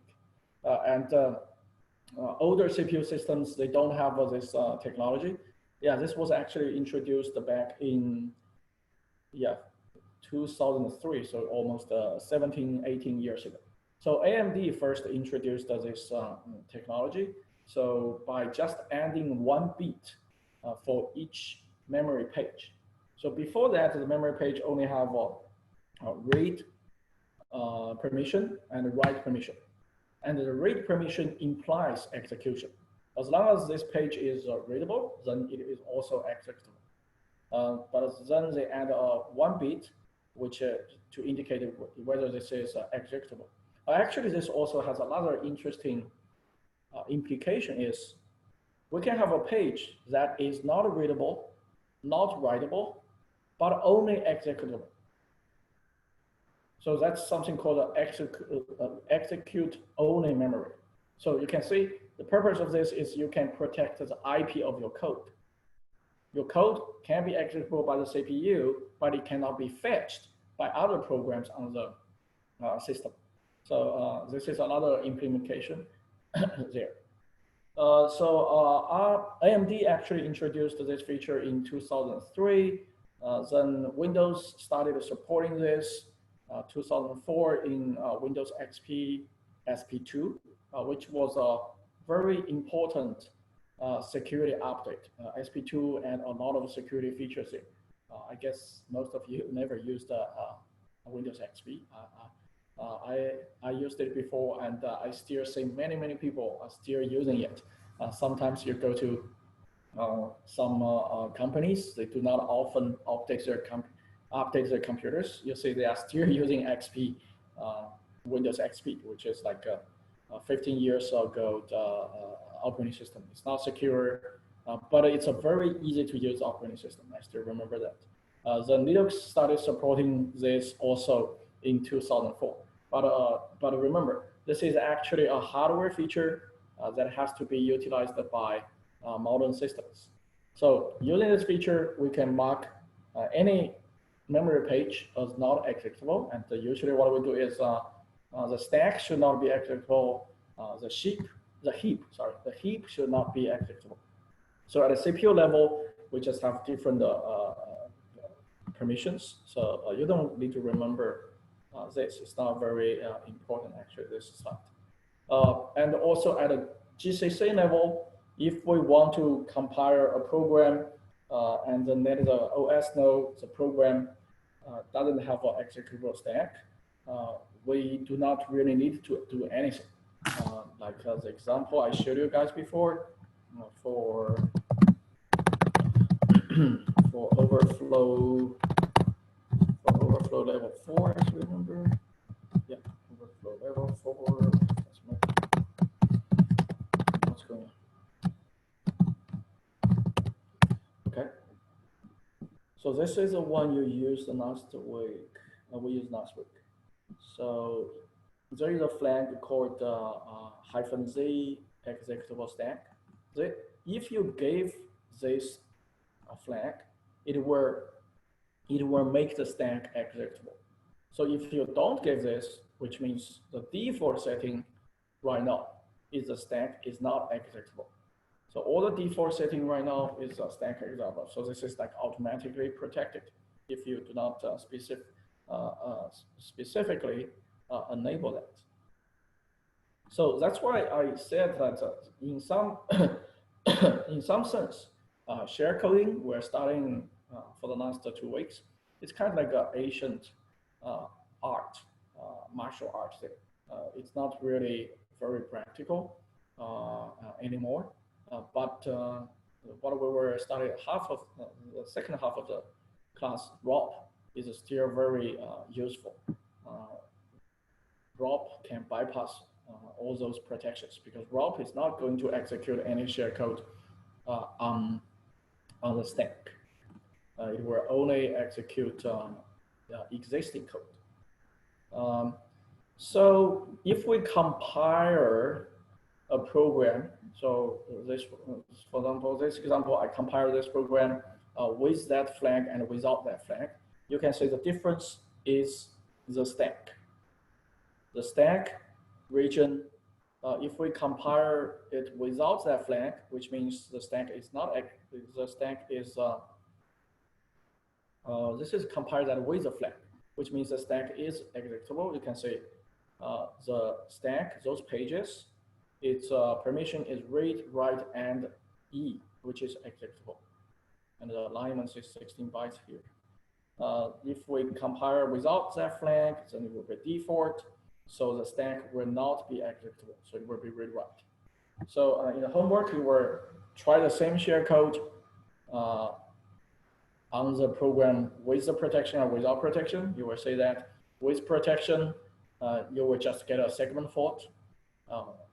The program will crash. Without that protection, you can execute the share code. So DEP is widely deployed. It's widely deployed now, but obviously it's not perfect. There are many ways to bypass it. Today we're going to say one way to bypass it, which is return to libc, but it can be generalized to return-oriented programming. So in in return to libc, like I said, we're returning to a function already in the address space. So we do not need to make the stack executable.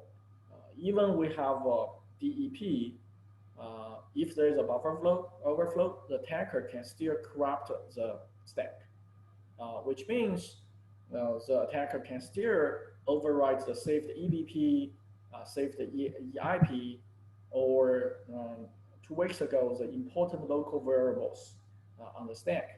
And also some of the local variables can even be function pointers. So function pointers is kind of like it's not really a return address in this case. It's a local variable on the stack, and it will be directly used in a call instruction. The call instruction will directly use that local variable's value to call. So usually it's an indirect call. You will see that in one of the homework this week, actually. So DEP is not perfect. And as long as the return address, which is a saved EIP, points to legit code sections, this cannot really stop we transfer the control to our code. But it can stop us from transferring the control to our shared code on stack, but we can transfer the control to somewhere else to bypass this. So that leads to the other technique we are going to learn today, which is return to libc, and we're only talking about 32-bit. And this one, for all of you at this moment, I feel you already understand this. So so we are only going to see a simple example. And in the homework, you will do several things, try to combine, chain those functions together. But I think at this point, all of you are able to do it because we have been covering this many times without mentioning this is return to libc. Okay. So why do we have return to libc? Because all the programs, or if not all the programs we are using, are already built with this stack not executable. So share code is not useful anymore. So we need a new way to bypass it. We have seen that we can return to a function. We can return to a function in the program's address space by overwriting the return address, the saved EBP. Especially in week 2, remember in week 2 we actually overwrote the return address and jumped to the print secret function, right? So we also learned that how to return to a function with arguments, and we also I showed you guys a complicated example that we can build a small chain of functions with arguments. So those functions all have arguments. We can build a small chain, not unlimited number of functions, but a small chain there.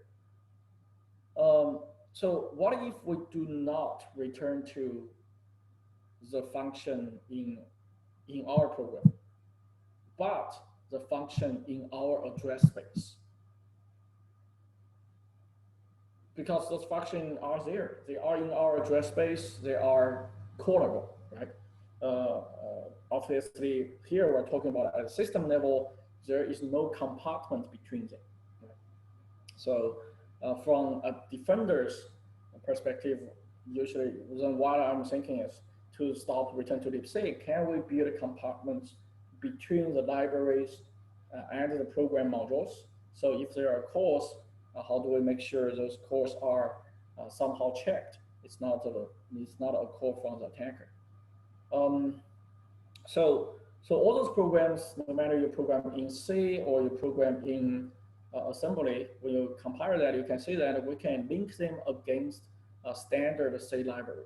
And the standard C library provide us with many functions. We have been using them in those 4 weeks. Those gets, fgets, memory copy, those are all standard C library functions. Even that, remember that the function calls main, the libc start main is a standard C function.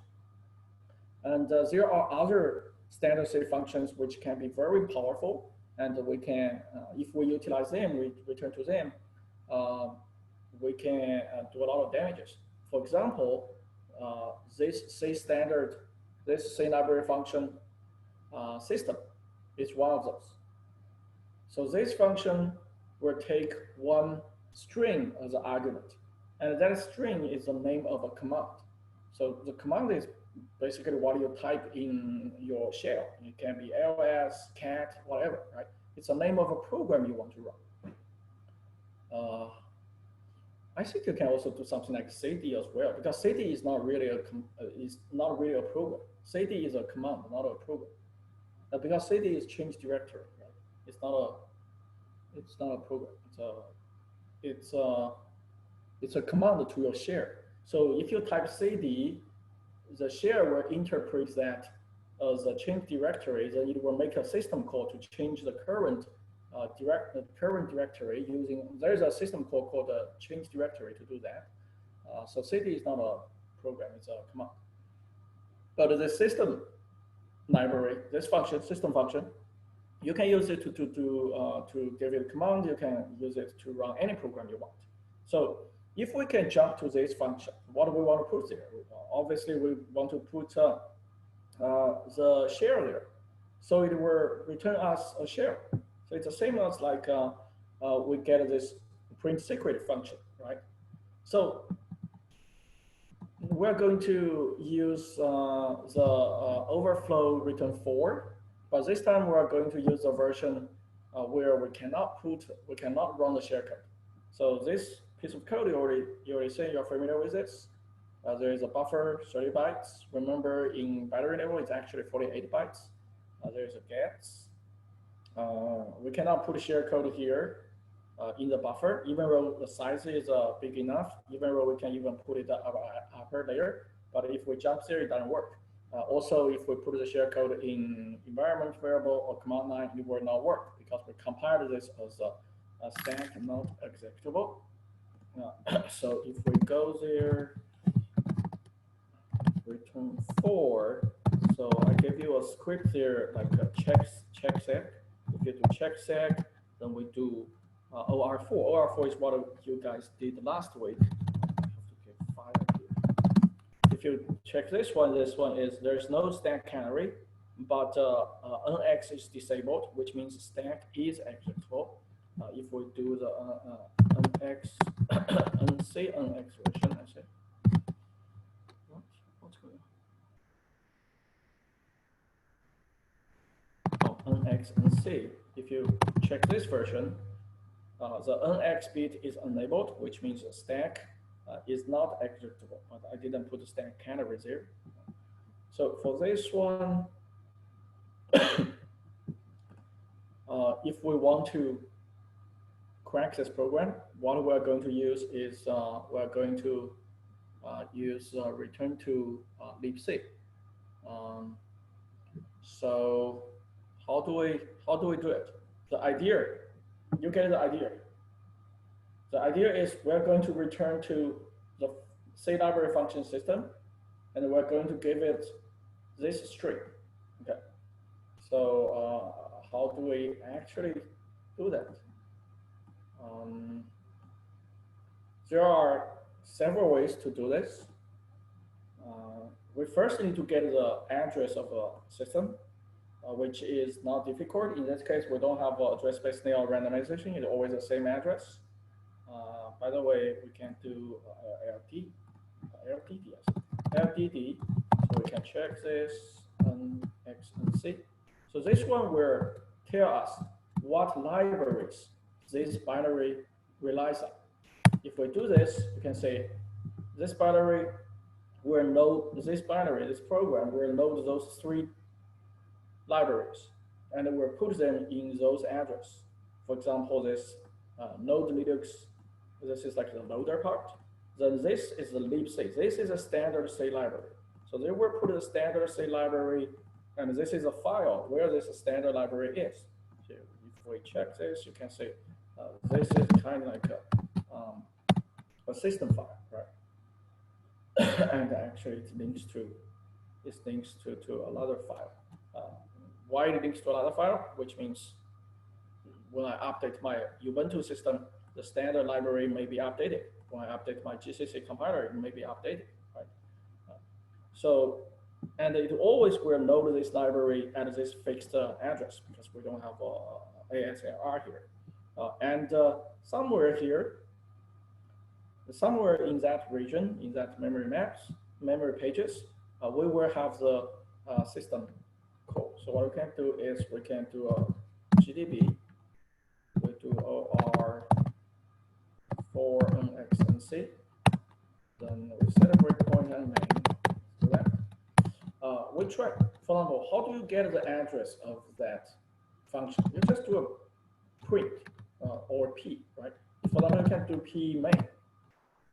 And right now it cannot give you. No, you're not. It looks like you have the wrong file name. Exactly, that's what I want to show you. You have to run it because especially this one is dynamically linked. If you just do a system, it will not be there. You will have to run it, so we have to load it. What's going on? You have NX, NX, it should be NX, NC. Oh, okay, that's a problem, okay. Yeah, NX, NC here. Here, run this program. Now we can do a print system. Then you can see this is where the function system is. We can even disassemble it. Let's see, we can just do this. Yeah, we can even just disassemble the system function, right? So it's very small. It will call other libc functions. Eventually, will call system calls to do the job. So now we get the address of the system call. The next one is we need to get the string there, right? We have the address. Why do I keep going back to the browser? We have the address of the system. We just need a string. This is not difficult. We can do buffer overflow. We don't even need to do buffer overflow here, right? We can put the string. We can put the string in the buffer. That's our input, right? We just put a string in the buffer. We find out the address of the buffer. Then we have that string. But there's one small thing. If you put a string in the buffer, oh no, this one is guess, so it's okay. Okay. However, there are other ways as well. The string could already be in the address space of the program. In that case, we just search. If there are strings here, we just there is a command find. It has 3 parameters. So how do I check the memory map of GDB? Do I do info proc memory map? I don't remember that one. So we can do a find. Let's see. We can do a find here. We just want to search in the address space of this whole program to say if we can find any string there. So we can start search from where the library is loaded, somewhere, let's say, where did I read it down somewhere, let me see. F7 PC600. So this is where we want to start. Then starting from here, let's say we want to, I think this is a site. We just want to search that. Then we want to search the string being sh. We want to see if there is search for, oh, we can use search memory. We didn't find anything.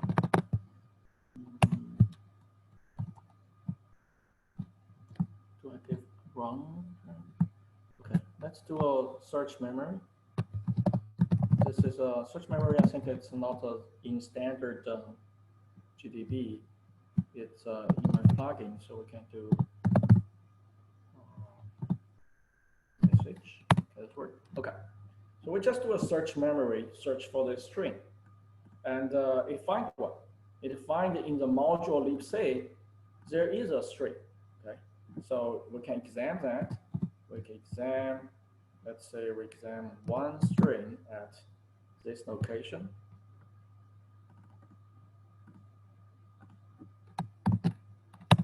Then we can say that there is a string.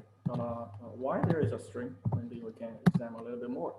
Okay, so you say if we examine a little bit more and print out 20 strings from a location, we can say that is probably the data section of libc.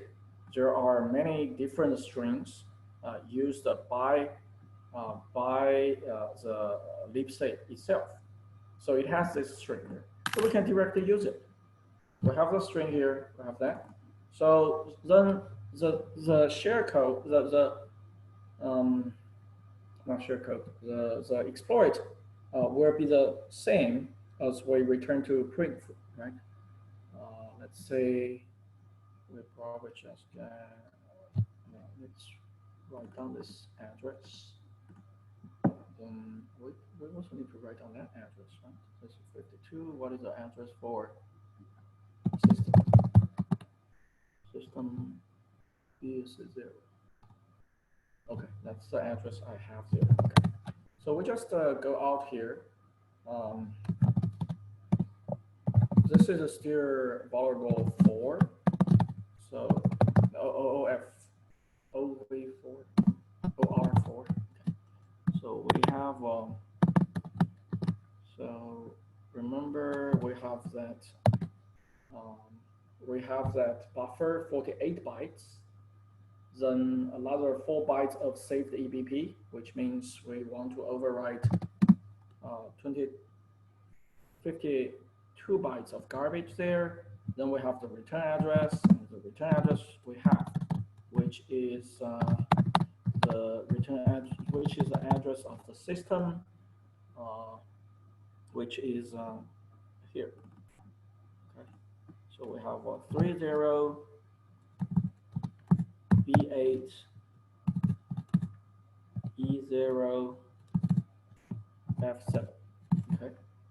After this, same as all when we call other functions with parameters, we need 4 bytes of garbage. Okay. We can actually utilize this, but it's not necessary. For example, remember if we can use this as this is actually used as a return address when the system returns, right? So if system is not successful, if it's successful, if we're executing command, it will create a new share or something. If it's not successful, then it will jump here. Then maybe we can do some graceful exit, but it's not really important here. Then we have the address of the string, which we didn't put it there. It's already in the address space, 52, 83, F5, F7. So this will be our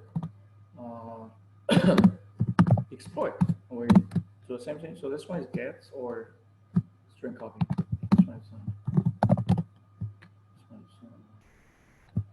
is X and C, right? Okay. Not, let's try. All right. Okay, it works. So this one, we didn't put any share code anywhere. We didn't put it. By the way, maybe the share code is still there. We should unset that. Oh, the share code is still there, but that doesn't really matter because right now just let me unset it. Okay. Now we don't have just to prove to you. This is what I'm doing. Now we don't have share code anywhere. Now we're going to run this one. Yep, we successfully returned to the system function, and we gave the parameter bin sh there, and it gave us a share.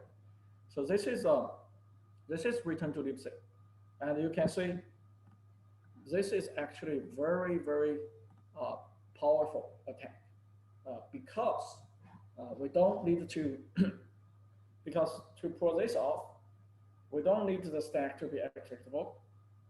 We don't need the shellcode on the stack. We don't need to inject anything there. That's why it's very powerful.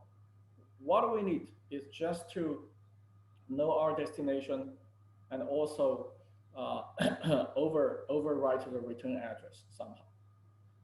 And why I say overwrite return address? That's only because right now we're looking at we're looking at buffer overflow. There are other vulnerabilities. For example, there's a local variable with pointers. In those cases, it's much easier. For example, the return address can be protected by a canary, but those local variables, they are hard to protect. So in those cases, we don't have to override the actual return address. We just override any pointer anywhere. And eventually that pointer will be used. Then we can jump to the code we want. So that's why this is very powerful, very difficult to defend against. So before we look at another exercise I want you guys to do, I want to summarize what we learned for the last 3 weeks a little bit. So what we have been doing can be classified as one category as a control hijacking attack. So basically, a program has control flow, and the control flow sometimes is predetermined. When you finish writing the program, the control flow is predetermined. Sometimes not necessary. For example, like a just-in-time compiler, it's not necessarily predetermined. But the control flow describes the order in which individual instructions, statements, function calls are executed or evaluated. And there could be a legit, for some programs, we can have a legit control flow before we run it. And what we're doing here as an attacker is actually to runtime exploits that. We're trying to hijack the control flow.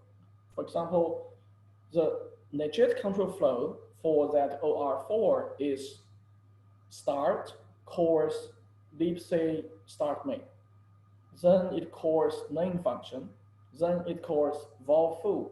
Then vol foo return to main. The main return to libc start main, which will call to a system call exit. It will never go back to start.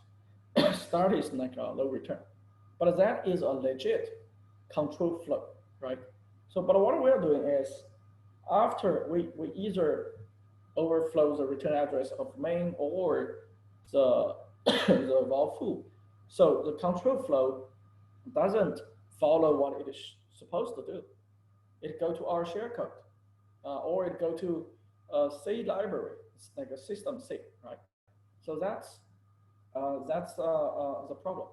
Then the control flow hijacking attacks can be further divided into two categories. One is the code injection attack. In this class, somehow we inject some code into the program's memory space and try to return to that code. And what we inject, usually we call it shellcode. You can see that so far, all the shellcode we are using return us a shell. But it doesn't have to do that. There are, for example, depends on your goal. Let's say if you are trying to steal a file, kind of like what you did in the homework Behemoth level 1. In Behemoth level 1, the shellcode you are using returns you a shell. Then what you did, you do cat that file name, right? That's how you get the content of the file. But there are other ways to do that. Why does it have to return you a shell? It doesn't have to. What you want to get is the content of the file. So later I will ask you to develop a shellcode like that. So basically, what your shellcode needed to do is you open that file, then you read that file, then you output that file to the standard out, right? So it doesn't give you a shell, you don't have to type. So that is also a shellcode. So shellcode can do many things. Doesn't have to do. But the example I gave you the share code we have been using, we only make one system call, which is execute a new program. But the share code I just described here, you can see there are three system calls. The first system call is open the file, right? So you need to set up the registers, push the name of those, also have the name of those files somewhere in the memory. Then you open the file. Then after you open, it will return you a file descriptor. Then you need to use the read system call to read from that file descriptor, define how many you want to read. Then after you read that, you need to output that. So you have to make at least three system calls. So so we will probably do that 2 weeks from now. So we're going to develop all kinds of interesting share code, not necessarily just the return a share. So, but anyway, in this kind of things, we are injecting something into the address space. That's why it's called code injection tag. Like what I said in the beginning of the class, this doesn't only happen at this binary level or system level, it also happen in web level as well. And to develop share code, obviously, you need some knowledge, skills to know how to make system calls or even how to program assembly. But it's not that frightening. So we will see that in 2 weeks. But the problem of this code injection attacks is because of the DEP, because of canary and all other techniques, it's already very hard to pull off code injection attacks in real world systems. Of course, if you're attacking a bank who is still using Windows XP, then that's very easy. But if they're using updated, the latest version of the OS, it will be very difficult. Even especially for mobile devices, right now it's very difficult because they are automatically updated, right? That's a huge improvement in the last 10 years. Is right now all our at least our personal systems like your phone, your tablets, they update automatically. The another class of attack is what we call the code reuse attack. In this attack, we still try to hijack the control flow, but we are not going to inject any code there. We are going to hijack the control flow into some legit code already in the program's address space. So what we did at the very beginning of this class, overriding return to call print a secret, that's one example. Today we say a little bit more general example, return to libc attack. Then later we're going to generalize it to return-oriented programming and jump-oriented programming, basically very similar things, and also return-oriented programming without returns. Basically, there are many smart ways to do this. So, but you can see that both attacks, they are called control flow hijacking attacks. So that's why at the very beginning of the class, I talked about, I mentioned about one defense called control flow integrity. Okay. If we can maintain the control flow integrity, if beforehand we already know what are the legit control flows. So sometimes the control flow at one branch, there are multiple options, right? But what if we know all the legit options? Then at runtime, we will check that if they are taking the legit options, then we maintain the control flow integrity, then we can defeat all these kind of attacks. But however, control flow integrity, if we want to fully implement that, it's very expensive, makes the program very, very slow and not practical. So that's always a challenge in security, right? It's a trade-off between security. It's basically a trade-off between security and usability and also performance. If you want to have a pure secure system, of course, there's no such pure system, a very secure system, which means you probably need to pay a lot. It will be very expensive, not only money-wise, probably computationally-wise, right? Then you need to think, if this is worthwhile? Is what you are protecting really worthwhile? that you have to take that cost. That's why the canary, the stack cookie, the canary solution is so successful because it's so cheap. It's super fast, which we will take a look at next week.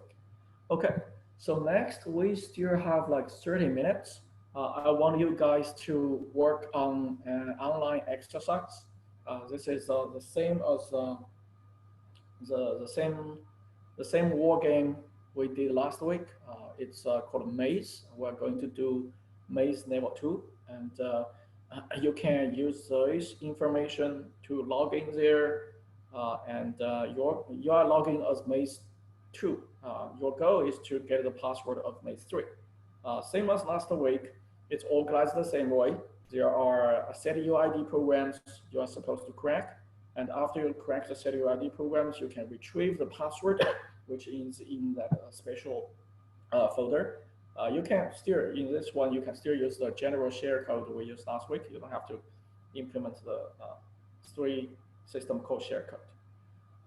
I want someone to lead this. So this is actually will be your homework as well. So I do not expect everyone to finish it in those 30 minutes, but I still want someone to lead this. So any volunteers here? Any volunteer to lead this? I know you don't know anything here, okay? You don't know anything about this program. That's exactly what I want, but I want you to lead. I want to say how you want to approach something you have no idea about. I could probably do it again, unless someone else wants to. Let's see if someone else wants to do that first. Yeah.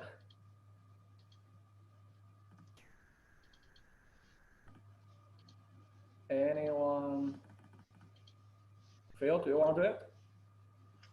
I just want to make sure that my desktop is going to be set to share well, and then I'll take it on. Okay. Another moment, and I'll be ready. Okay. Let me copy this information to the room chat. So let me send this to the room chat. Then Phil can lead this one. The next week maybe other. Maybe. Cool. I just sent the information.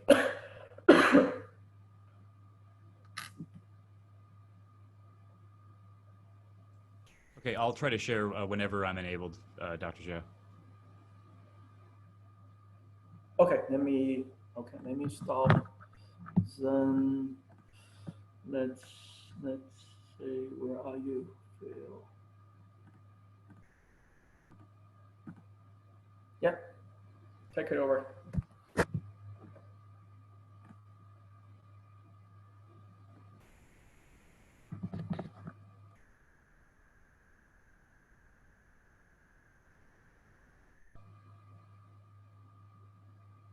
You're muted, Phil.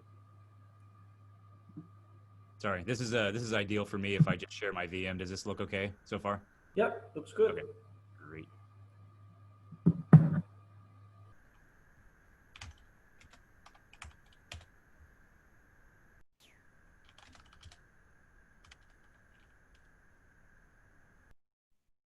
Okay, first thing I'm going to do is just kind of poke through the file system a little bit.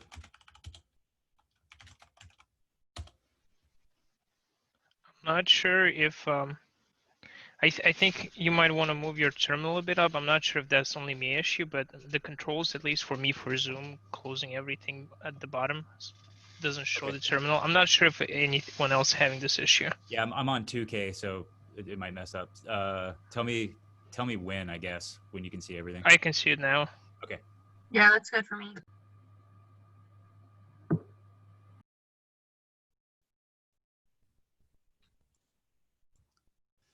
Okay, so in the I also lost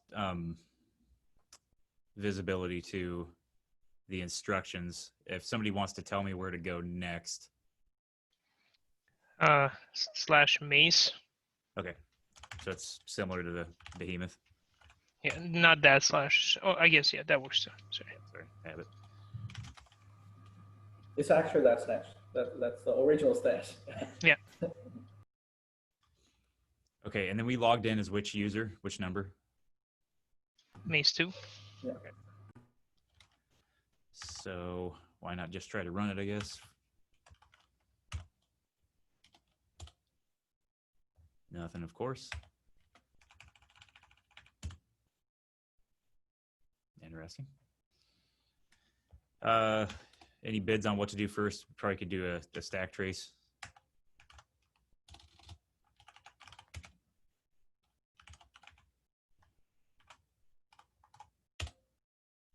Pretty small.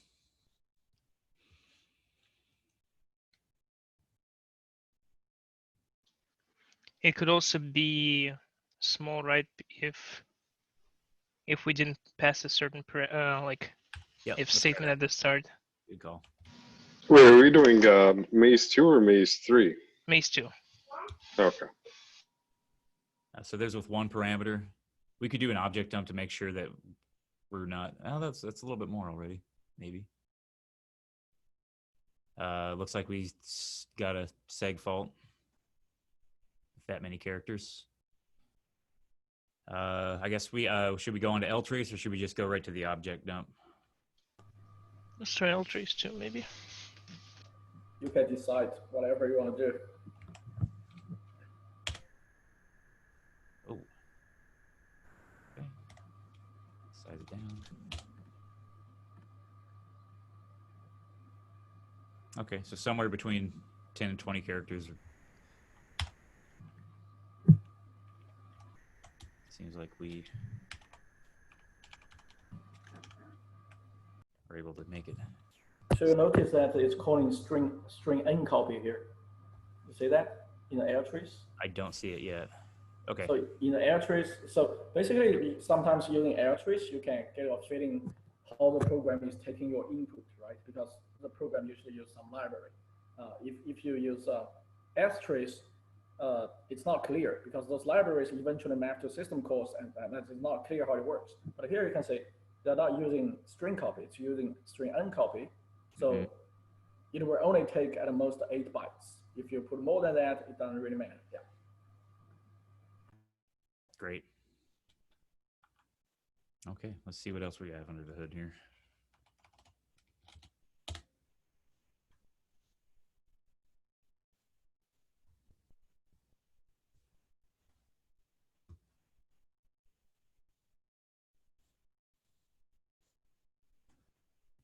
Let's see.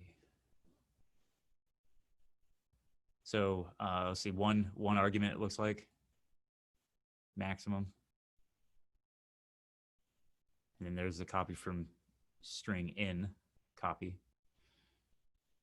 Let's see. And no further calls of note, I don't think. There is a call. You see, there is a call there. Oh, right here, yeah. Yeah, there is a call. Look at that. But it's not what we have seen so far. It's an indirect call. It's called into whatever is in EAX. Yeah. Yep, no doubt. Let's see. Just prior to that, 4 bytes above the base pointer. That's what, let's see. That's right, EAX gets loaded to that. It's not above, it's below. There's a minus. See? There's a Yeah, minus. yep. I'll change my language. Sorry.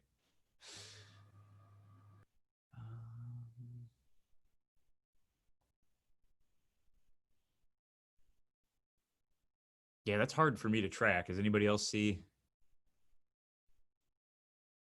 any smoking gun on what's happening, or should we start to debug? Yes, what could be in it? I think there are 2 routes at least, right? We can see what's in EAX after the call. After I'm not sure like if str and CPY puts anything in the EAX. Yeah, maybe. I can't tell that either yet. I think it's calling the first whatever is there in the first parameter. We pass it to the main function. I actually like the like Phil's idea. You said that should we just debug, right? Since in case you don't know what's going on, I mean, the only way to figure it out is to debug, right? Why don't we just do that? Yeah, that's me more often than not, is pretty much going straight into the debugger. Yeah. But I'm glad we looked. This will help. See, do we have? We don't get r.sh .sh anymore, do we?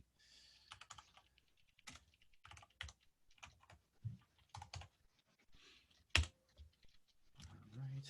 I'm gonna load a couple of displays here just because I'm used to them now.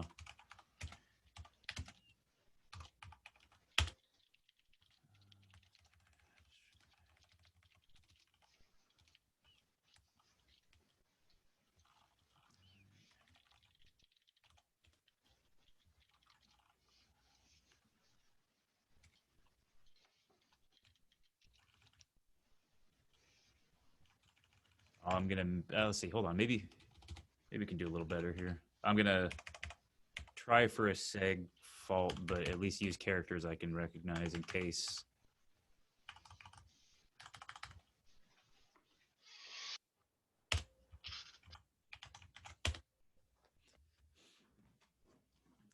Okay. Here we are inside of main. I'm going to set up one more break at the leave instruction. That's another habit of mine. If that's wildly offensive to anybody, let me know and I'll change it.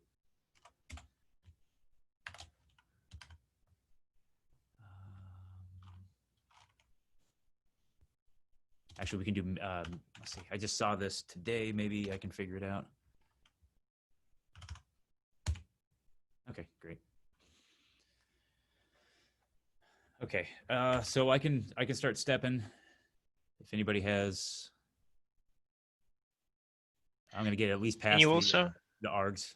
Oh, yeah, okay. No, I was about to say, can you also put a breakpoint at the? But if you're just stepping through it, that's fine. Okay.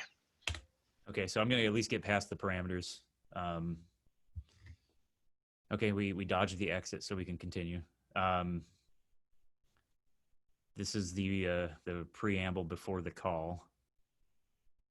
Let's see. I don't think I recognize anything that's jarring. Does anybody have another idea for a break? Abek, what were you thinking for a breakpoint? Just so I know where to slow down. Right when the EAX is being called, and someone said it's being called, it's an indirect call to the first parameter it passed to the function. Someone mentioned that. So right, like plus 51. Oh yeah. Right. Okay. Yep. So we can get the EAX at that point. Do you want to do one instruction before that or right on it? I guess, yeah, right before it works too. Okay. Still, I'm gonna step carefully just in case something happens.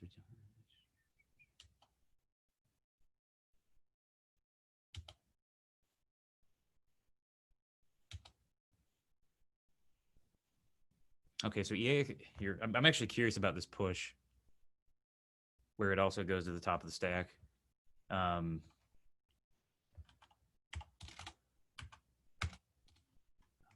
get a whole word in there. See if that makes any sense. Okay, suppose not.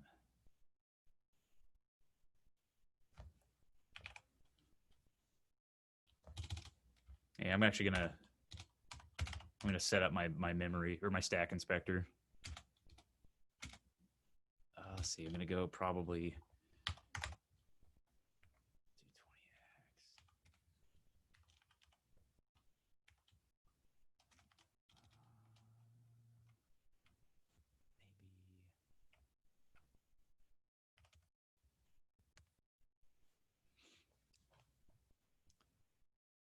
Okay, so that's just a sneak preview of what the stack looks like. Here is the here's the call for string in copy. And does anybody want to see anything while we're here? If not, I'll continue. I'm going to examine the stack afterward. Here we are with what looks like the overflow.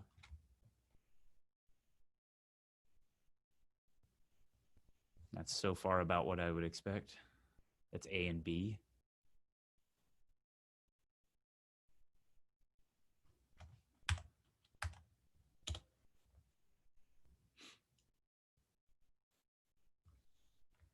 And one more. Okay, here's the indirect call. I don't think there's any reason not to inspect EAX again.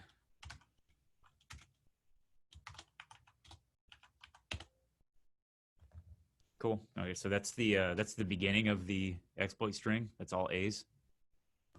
Oh, but that's not the value of EAX. The value of EAX is Oops. actually the FFF That's D6BC. Yeah. Yeah. So you get what I'm saying. For example, if you Yep. do a PEAX, that's the value of EAX. Yeah, so that's what you're sorry, showing is that's the second level. We've examined the memory location at EAX, which is that. So that that's gonna mean a lot about the indirect jump, or the indirect call. So if that's the indirect call, does that mean we're gonna call this botched memory address of 616161? Exactly. Okay. So we will treat that as code. So you're directly putting code there. Yep. That seems helpful. Yeah.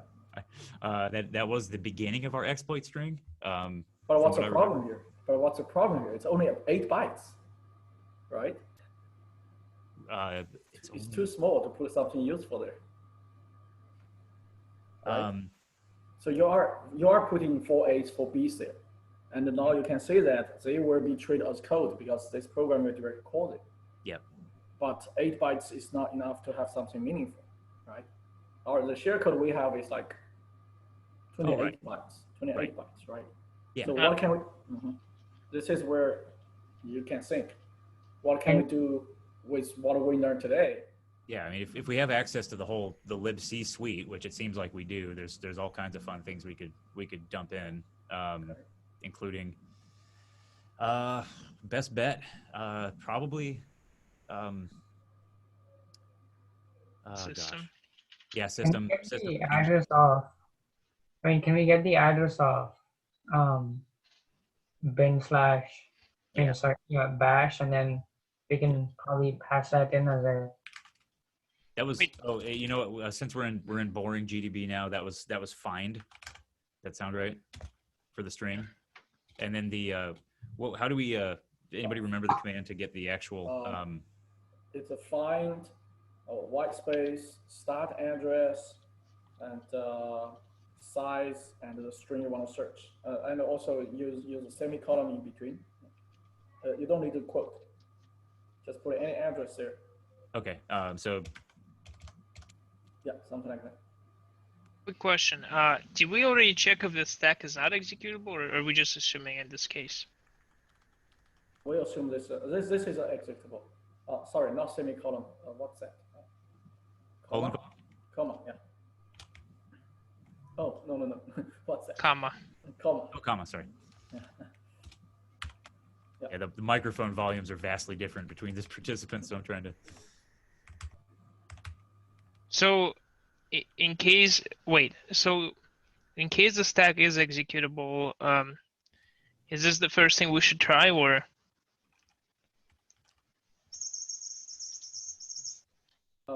I think you need a quote for the last part. Oh, I see. That makes sense. Yeah.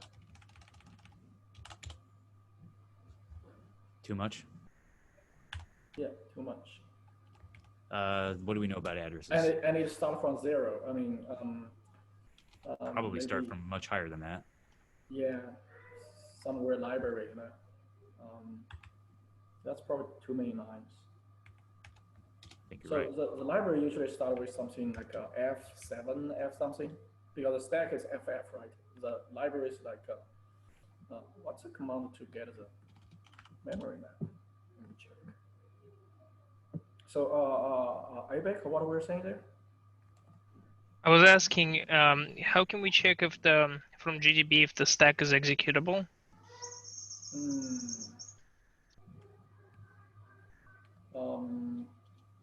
First, you can use a readelf. Readelf to check if the stack region is executable. You don't have to do that in GDB. In GDB, I'm not really sure. I think The idea is to check those regions, right? In GDB, check the regions and the permission of those regions. I feel like we're in the right neighborhood here, but there's still maxing it out by accident. Oh yeah, because see, this one, if you do this, you are searching to let's say upwards to higher addresses, right? Oh, but yeah, this, I'm too this high is up a now. stack, right? So it's too high. Someone put something in the chat. That command works. So if you want to check that out. Okay, Okay. yeah, I'll pull No. that. If I'm pronouncing it right. Oh, that makes sense. That's smart. You just start with the string system. Yeah. Sorry, It's in room change. I'm in minimize mode since Okay. I should be able to pull this up though somewhere. I can read it to you. So it's find white space, the address sign, the and it's like the say address sign and yes, then system. Good start. Then yeah, comma, then no, comma there, then put some value there. Plus and then Oh, plus for the offset. yeah, plus and then 7 nines. Nice. What else? The string, being SH. In Okay. quote. Ah, got it. Nice.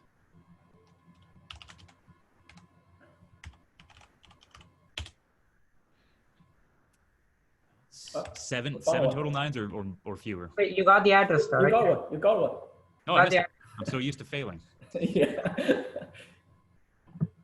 Great. Okay, I'm gonna put that in my notepad real quick here, lest I lose it by messing something else up.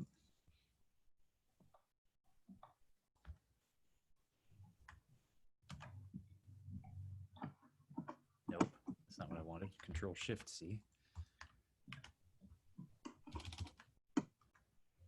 There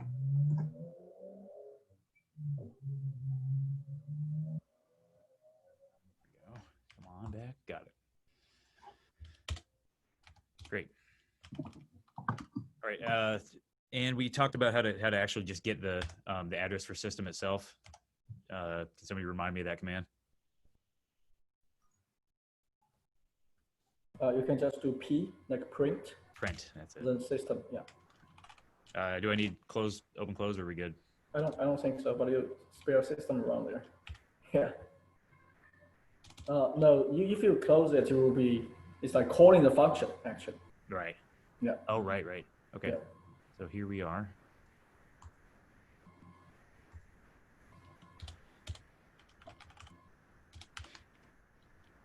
Okay, that so if we examine the stack one more time, I think we can get a good idea of where our exploit string address is for, let's see. Yeah, I think that makes sense. That we would use the buffer. But what's the idea here? The buffer you have here is code. It's not an address. Not yet, right?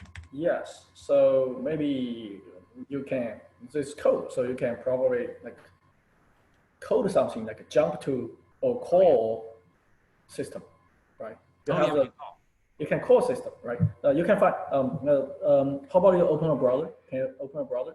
Sure. I'm not sure if it'll show, but I'll try. Okay. It will probably die in the VM at least. Can anybody see that? No.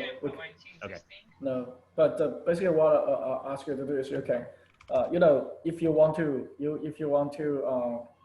generate some machine code, you can do what we did in the share code run, right? But that's too slow. There are just some online assemblers for you to use. So you just you can type some instruction you want, then you will generate machine code for you. Yeah. Okay, so yeah, it would be a call to the address. Yes, something. But let me you need see if I can flip my share over here. But you still need to set up parameter, right? So set up the argument, the string there. If you call, how do you set up the string? Yeah, the I'm string putting has, it.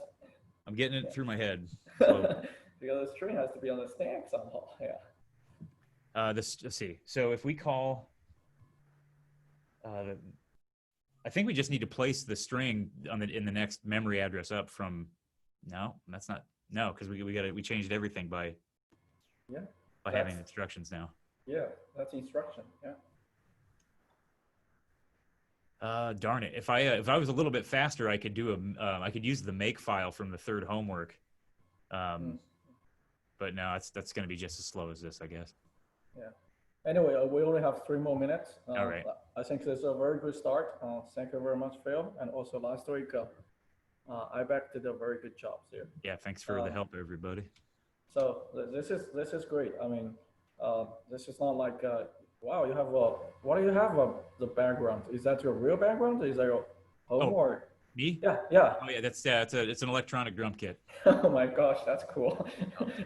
Okay, so this is a very good start. I want you guys keep trying this one. It will use something probably we haven't started. I didn't teach you in the class, but I don't think it's not doable. It's still doable. You just need to get your head around it anyway. Okay, cool. I think that's it. Before we leave, is there any questions?